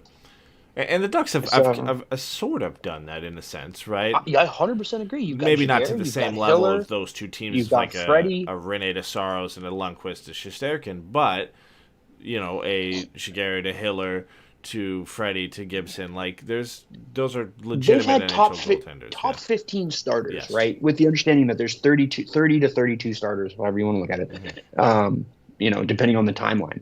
But they've had top half of the league starters most of the time. Again, I've been very hard on Freddie, and I think justifiably so, but he is a quality starting goaltender. Mm-hmm. He has distinctive limitations on how far he can take a team, but he is a guy, as we have seen, who can play well when the team and allow a team in front of him to go out and win games. So again, I just think it's one of those things that Anaheim is in a good spot, and it's nice to see that there is more than just a guy, because for a lot of teams there isn't even that. Yeah. And you're just hoping you find one. I think when you look at this prospect pool, there is kind of if they do it right and if they recruit the right players, if John Gibson goes, that you can make it work even if there are struggles. Right? You just need to bring the right guys and the right, at the right stage of their career. So we mentioned a veteran goaltender, a guy who can still play, 40 to 50 games if needed. I think that's necessary. Whether that comes back in the trade from the team where John Gibson goes to, or if that is signing a guy like Cam Talbot. And I think beyond that, you need another goaltender, a guy that I was looking at free agency, was somebody like Keith Kincaid, in the sense where they can bounce between the NHL and AHL if they have to, which gives you some flexibility as they're the backup if Dostal is struggling and you feel like you need to send him down to just get some time away and be a starter at that level again. Or if Dostal's playing well and you're working a 1-2, again, I'm just gonna keep saying Talbot just to someone like right. that, but a 1-2 of Dostal and Talbot that is playing well, then Keith Kincaid can either be the third up there or go down to the American Hockey League level and help out Callie Klang, who would be the starter at that point, and be veteran presence around him and Gage Alexander at that level and help the development of them at that level. So that's what I think you would need to do, and probably the best approach there if you're going to go into this season with Lucas Dostal, aiming to start around at least 30 plus games. As much as it scares me, I think it's the right time to do it. he's going to be 23. Maybe it's a year or so early, but you look at guys like Swayman and Philip Gustafsson who've had their struggles on bad teams in the past. I know they're on great teams this year, obviously, in Boston and Minnesota, but around that 24, 25 mark where they start to either become, in Swayman's case, and even in Gustafsson's case, that split starter. Right, Swayman's been a split starter with Allmark, played great this year. Gustafsson he did take the starting job from Marc-Andre Fleury with some excellent play, and I think that's the point in his development where Lucas Dossel needs to get to. Again, 19 games this year, the most he's played at the NHL level, started 17. The numbers aren't great, but when you dive into the specific game stats, the amount of shots he faced, how bad the Ducks are, 4-10-3 record, 3.78 goals against average, 901 save percentage. It's nothing excellent, but the fact that he faced an average of 36 shots per game with 9 of if you're giving nine, up if you're giving up almost 4 goals a game and you still have a 900 save percentage, right. I just, you have to talk about it. And to your point about guys that can maybe be a bit of a tweener or come up and take a little bit of that load off, I think this is where there's a name that we haven't talked about that matters, which is losing Ollie Eriksson Ek, who was another young goaltender who they put time in and to develop, and for whatever reason he chose to move on. Again, I just don't hold that against guys. I don't think that's fair to do. Everybody should be kind of allowed to work where they want to work. I really don't have a problem with it. But he would have been a guy that they could have looked at as maybe being able to come in pieces here and there and kind of take some of that load on. Maybe if somebody gets hurt or something like that, or maybe Dostal just needs a break or whatever it is. Not having a guy like Eriksson Ek, who was fairly well thought of at the time, and who had some promise as a goaltending prospect, even if it was only ever to be a quality backup, that's where it hurts. And again, why having Klang and Alexander is also so great, because you do lose someone in Eriksson Ek who could project to be a decent backup, and you still don't necessarily take as huge of a hit. I mean, maybe, again, the context or the situation or the way that you kind of work with the numbers and stuff like that, as far as moving guys around between the NHL and the AHL, is affected, and that's not nothing. But it is nice that losing someone like that doesn't completely tank the whole thing. It just changes the dynamic, and it changes the way that the team has to approach the situation going into the offseason and even going into the draft. No, yeah, for sure. So.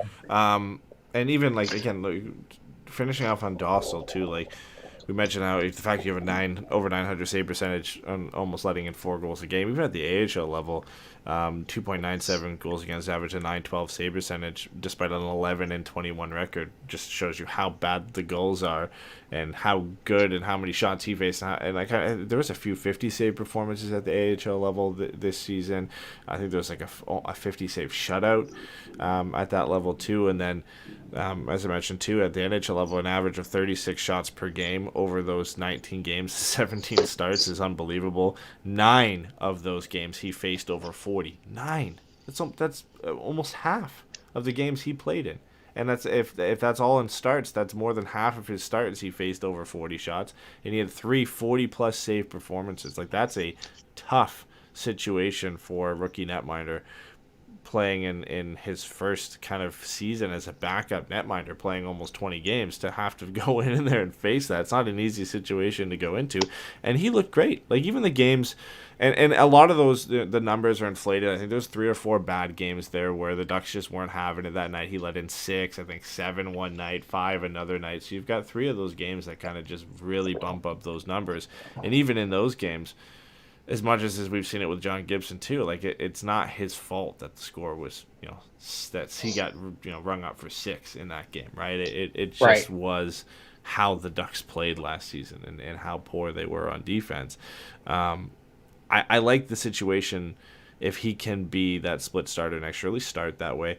I like that it allows Calle Klang to be the starter at the start of the season in San Diego and up his role. He only played 4 games in San Diego last season, coming over from the Swedish Hockey League, but he does have that experience playing at, probably the 3rd best league, top 5 league in the world, playing against men. So I would like to see him get a full season to start, at least at the beginning of the year, to start as a starter. And then that allows Gage Alexander, who did struggle with that transition from junior up to the pro game to still kind of work on his game and be the backup next year, and develop on his game. And if you bring in again a tweener, then you've got that guy who's back and forth who can help out if Gage Alexander is struggling, or if Calle Clang isn't managing to be a starter.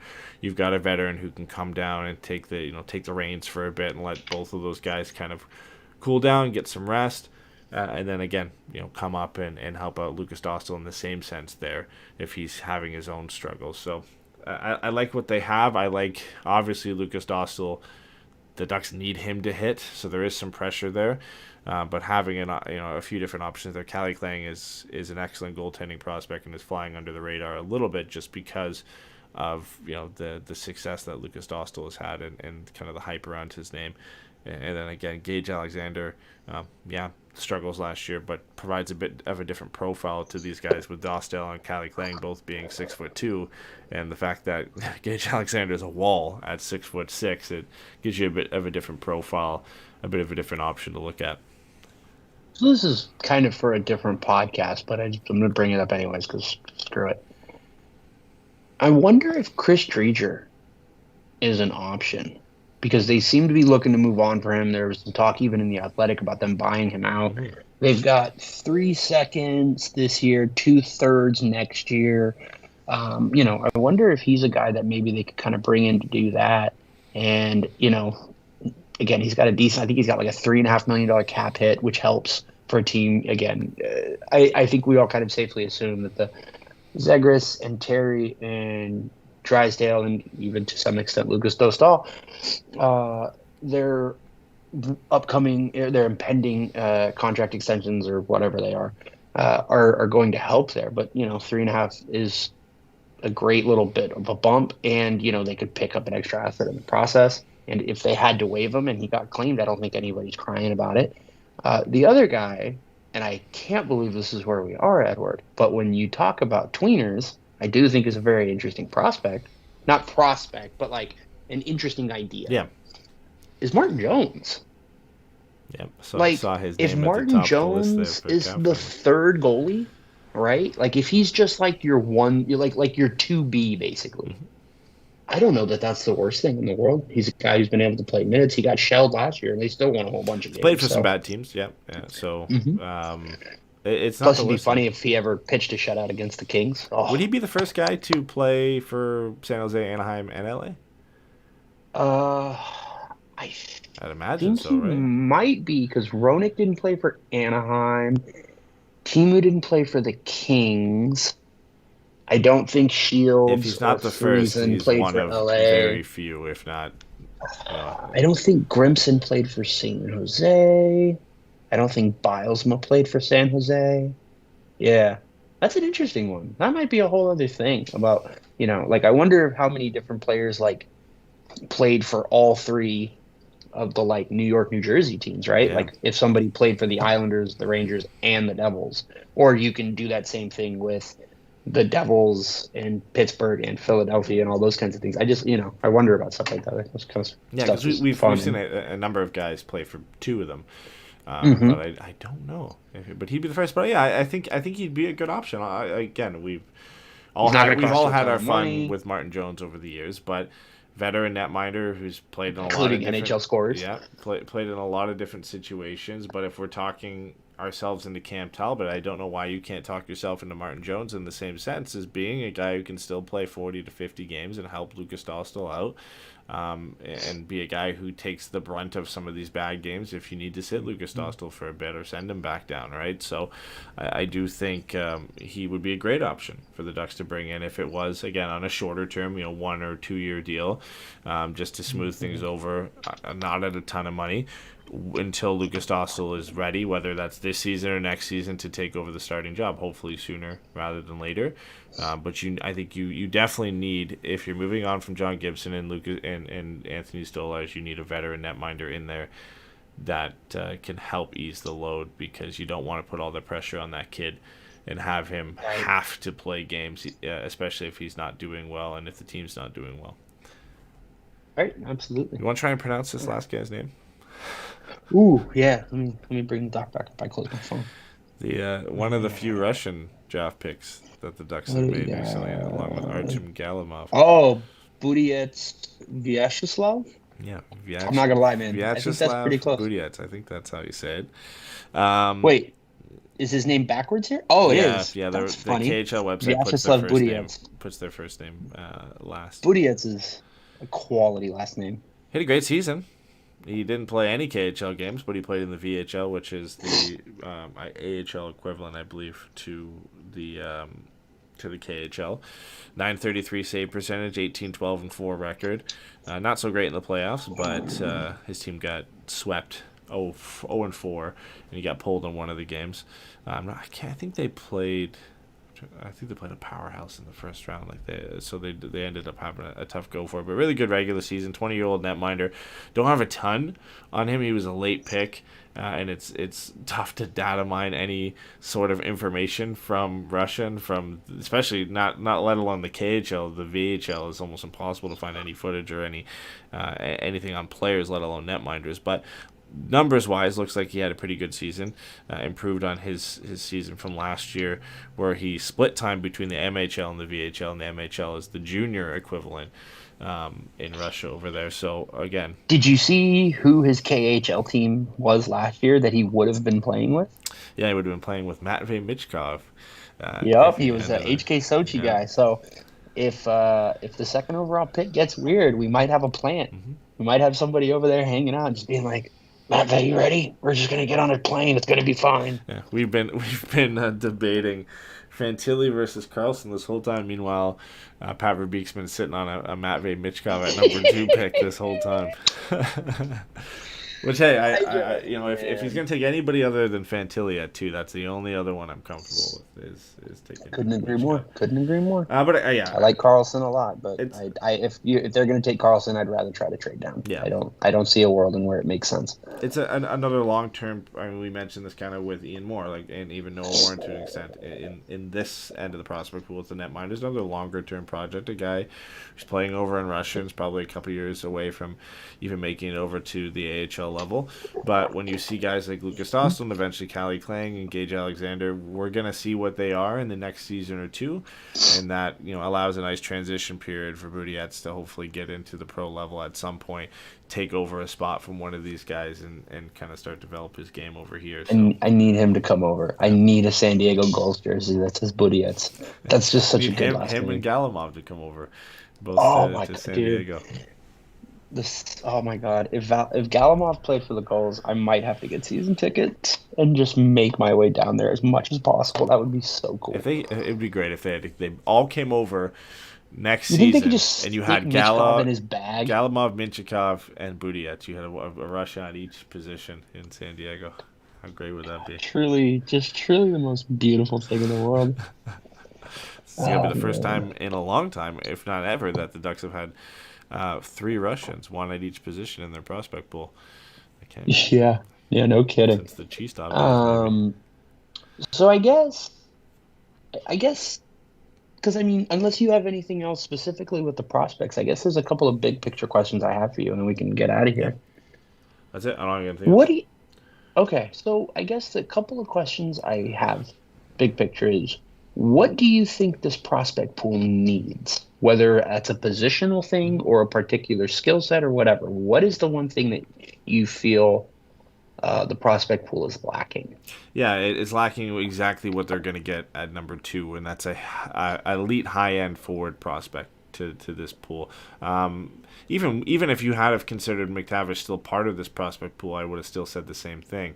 Because as much as I think he's great, I'm talking top end of the draft, elite number 1 top line, number 1 center, top line winger type prospect, right? That's what this is missing. You've got the potential to almost have 3 of those guys. We talked about on the defensive end of guys who could be a number 1 defenseman. The fact that we're debating if Mintyukov or Zellweger or Luneau could all be that, you've got 3 guys that could potentially be that. You've got a guy at the NHL level that you hope could be that as well in Jamie Drysdale. So you've got 4 kind of pretty decent swings at it on that end of the prospect pool. You've got a netminder that you're comfortable can be an NHL starter with the potential to be an elite netminder in Lucas Dostal. But beyond that, at the forward group, the guys we were excited about and the guys we were confident could play at the NHL level, there was 2 of them right now in the prospect pool, which is Sasa Pastrov and Nathan Gauthier. And the guys closest to it, we're not even confident if they can be NHLers when we're talking about Benoit Olivier Groux and Braden Tracy and Jacob Perreault. So that's what it's missing. And they're going to get that.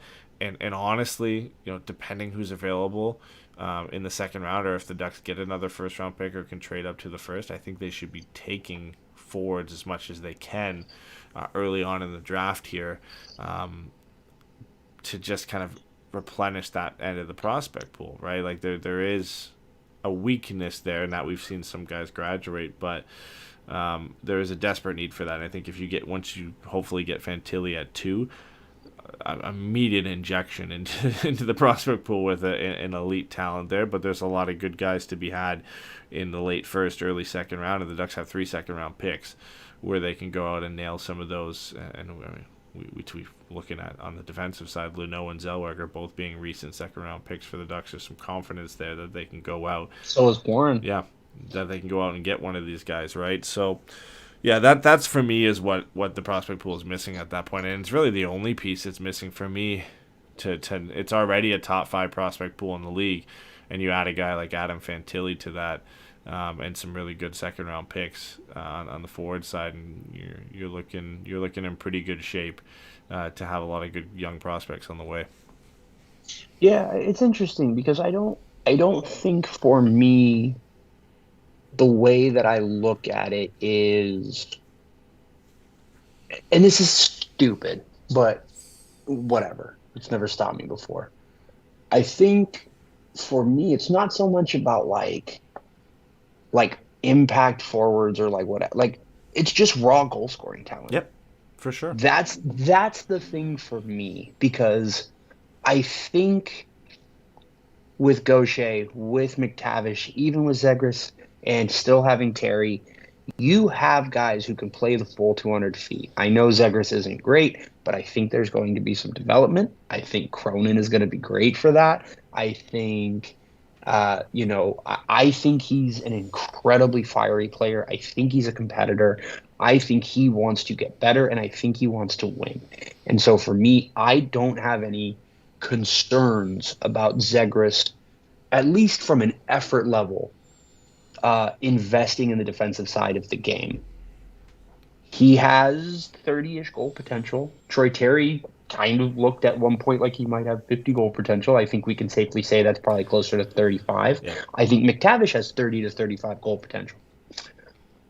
To me, the thing that they are missing is Caulfield, Stankoven, those kinds of guys, right? Who you're just looking at guys who are just going to fill the net. And that is where having a guy like Perreault struggle so much is hard. Yeah. And, so I am completely on you. I know this is something Connor from Later Rivals made a comment about, I don't know, a month or 2 ago even, where he was just saying, just go for forwards, just find forwards. And for me, it's goal scoring. Just find goal scoring forwards. I really would love to just see them take a bunch of swings, because I do think they have a core. And I think with the number 2 pick, they're very, very, very likely to get someone who can step into the team and be a meaningful player down the line, whether that's Michkov in 3 years or that's Fantilli in 1 or 2, right? Because he could go back to Michigan. Yeah. I would love to just see them take swings on guys who can just fucking rip it, man. Just really have an opportunity to add depth goal scoring to this team, because I think depth goal scoring can be among the hardest things to find, if not the hardest thing to find. And so I think it's something you as a team or as an organization should be willing to invest as much as you can in. And this is a perfect year to do it, because like I said, I do think they have a core. And so I think this is the perfect opportunity to take those 3 second-round picks and any of the other picks after that and just really just be like, fuck it, let's just find some scorers, and let's just see if some of these kids can do it. Even if that is taking some, 5'6" kid who played in blah, blah, blah, and there's concerns he's going to end up as jelly on the boards, right? or if it's taking, a bigger kid, someone kind of along the lines prospect-wise of like a Tage Thompson, where you're like, we think he's got this goal-scoring potential, but he can't skate all that well, blah, blah, blah, blah. So he's going to be a development guy. I would like to see them take some of those runs. Like, if they traded for a 10 to 15 range pick, I would love to see them go after Matthew Wood. So that for me is very, very much where I'm at with it. Is I would really like to see this team invest some draft capital in goal scoring. Yeah, no, 100%. They need that for sure. I saw a mock draft recently where obviously they had the Ducks taking Fantilli at 2, who's a good shooter in his own right, but then they had the Ducks taking Bradley Nadeau with their first second-round pick, who arguably has one of the best shots, if not the best shot in the draft, and it's only really the fact that Connor Bedard's shot is so ridiculous that he doesn't get put into that discussion.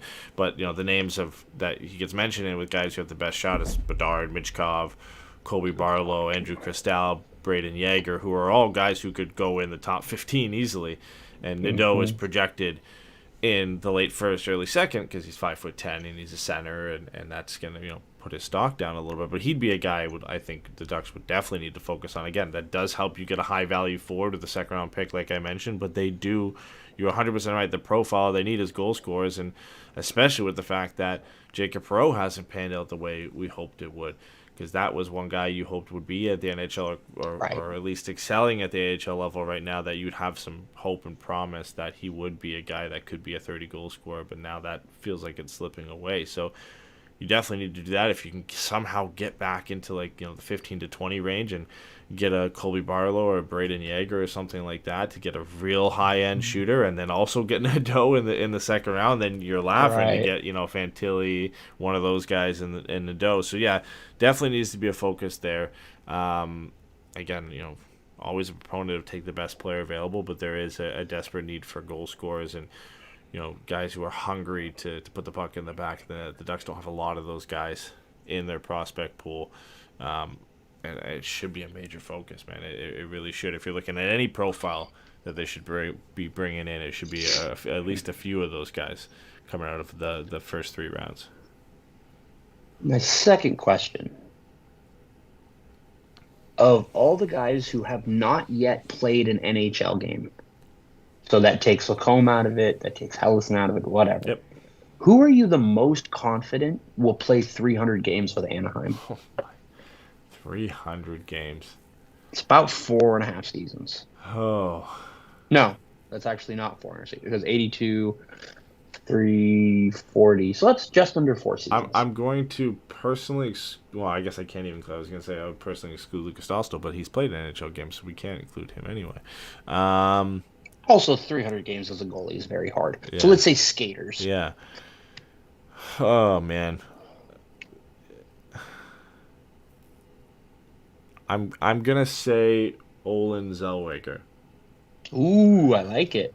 It was a toss-up between the 3 defenders, and maybe Nathan Gauthier, but again, there's a ceiling thing there that worries me, that he could play a full 300 games. But I think of the 3 of them, Mintyukov, Zellweger, Luneau, I just think there's no chance he doesn't make it for Zellweger. Like I don't see the size at all being a problem. Like he's not 5'7", he's 5'10". It's not impossible by any means for a 5'10" defenseman to make it. We talked about he's a stockier 5'10", and his skating immediately when he gets to the NHL level is going to be one of the best among the position. So I just can't see him not panning out. Mintyukov, I have some confidence there he'll do it, but there's some concerns in the defensive side of the game, decision making still for me that I want to see ironed out at the pro level. And then Luneau, I think, has the most well-rounded game of the bunch, but I need to see more than the one season, right? Love the development he's made this year, but I need to see more. And we've seen this back-to-back seasons from Zellweger at every single level he's played at, where he's been by far the best player on the ice. So I got to give it to him. I think that's probably the right pick, but I will go in a different direction here, and I will say where you have ceiling concerns. To me, and this is just how my brain works, this is a floor question, which is why, for me, I think the other two names are Gaucher and Luneau. Yep, I could see it. Those are the two guys I could see spending a bunch of time in Anaheim, even if it's not at the level you had hoped, still being good, effective players who are able to play a lot of games and a lot of minutes and just become a coach's pet.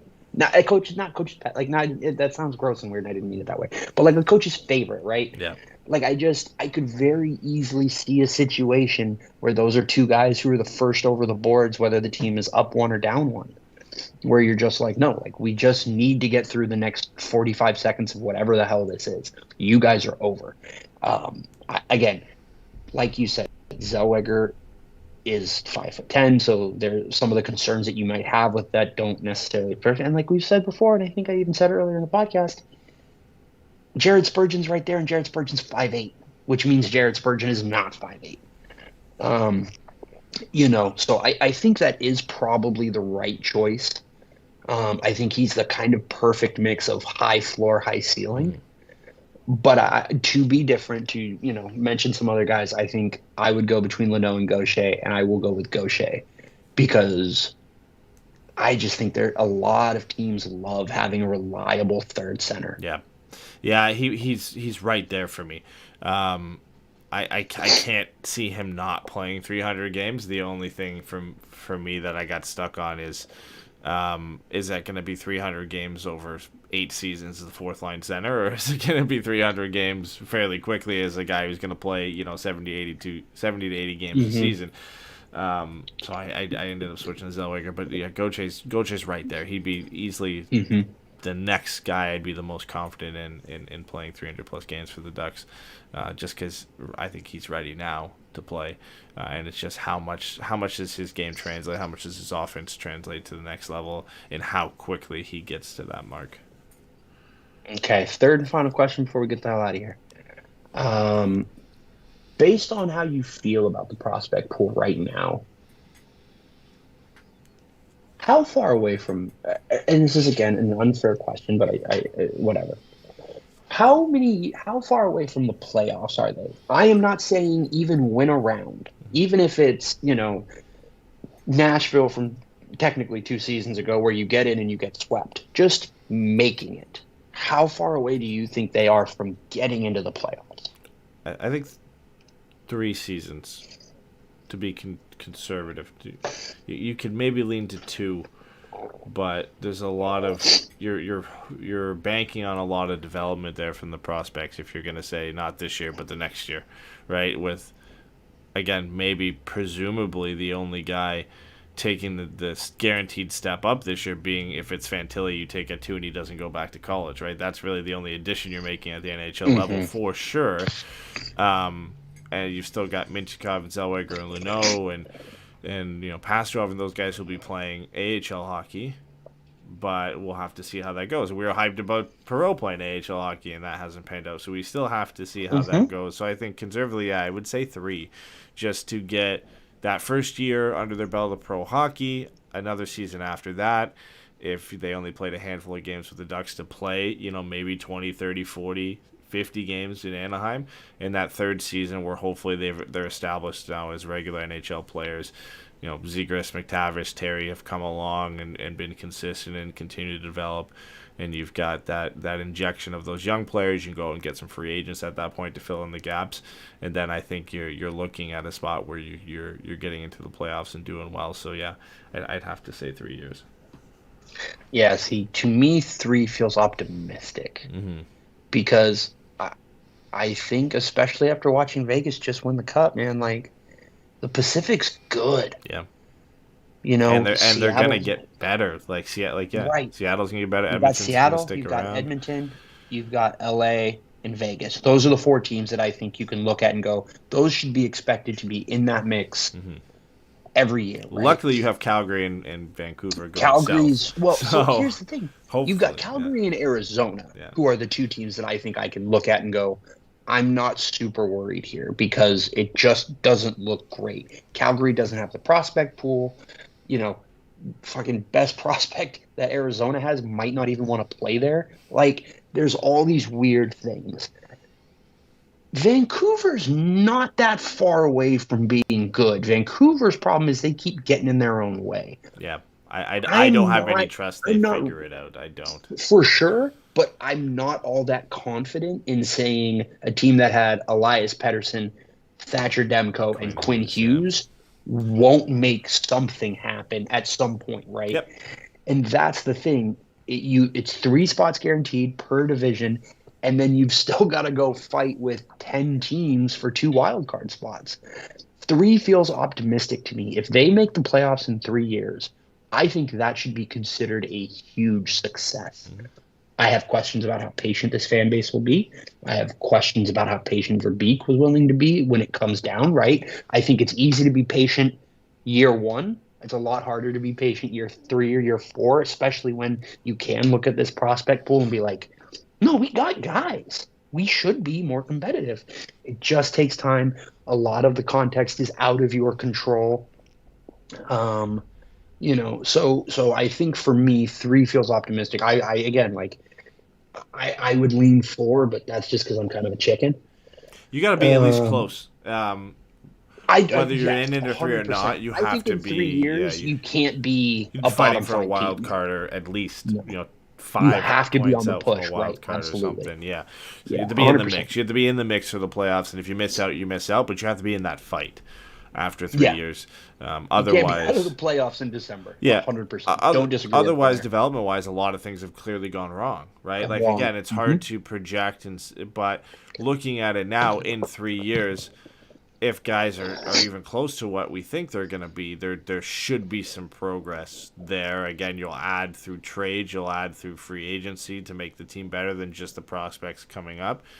You have to be fighting for a spot in 3 years. You can't be out of it by February and have no shot at making it in. So, and you have to imagine too, this year's going to be a struggle. So you're adding potentially another top 5, top 10 pick next year of a guy who could immediately jump into the lineup in that same time frame and be an impactful player. So with that in mind and the guys in the system, yeah, you need to be there. You need to be in the playoffs in 3 to 4 years, and in at least 3, you need to be fighting. You need to be in that battle. Mm-hmm. Yeah, no, 100%. I think that's the right way to look at it, and that's where I think I think after this year, to steal a phrase from our best friend Pierre Dorion, I do think the rebuild is quote unquote over. I think it's no longer about finding the pieces to build around. I think now it comes down to the actual fucking hard part, which is developing these guys, putting them in a system and an environment in which they can continue to grow and be competitive, and fostering a culture that is going to survive what should be another 1 or 2 hard years. Because again, it is a tough division. The Central isn't god-awful, right? Like, it's just there's a lot of things that are going to be happening, and it's going to be about fostering a culture over the next year, 2 years, that is going to allow these guys, when the opportunity presents itself, for them to really take that step forward and become a contending team to do so. It's exciting, man. There's a lot to be excited about. Yep. I think that's pretty much all we had. Yep. I do want to tease one little thing. We did get confirmation today from Avery. His last name is McDougall. There it is. Took me a second.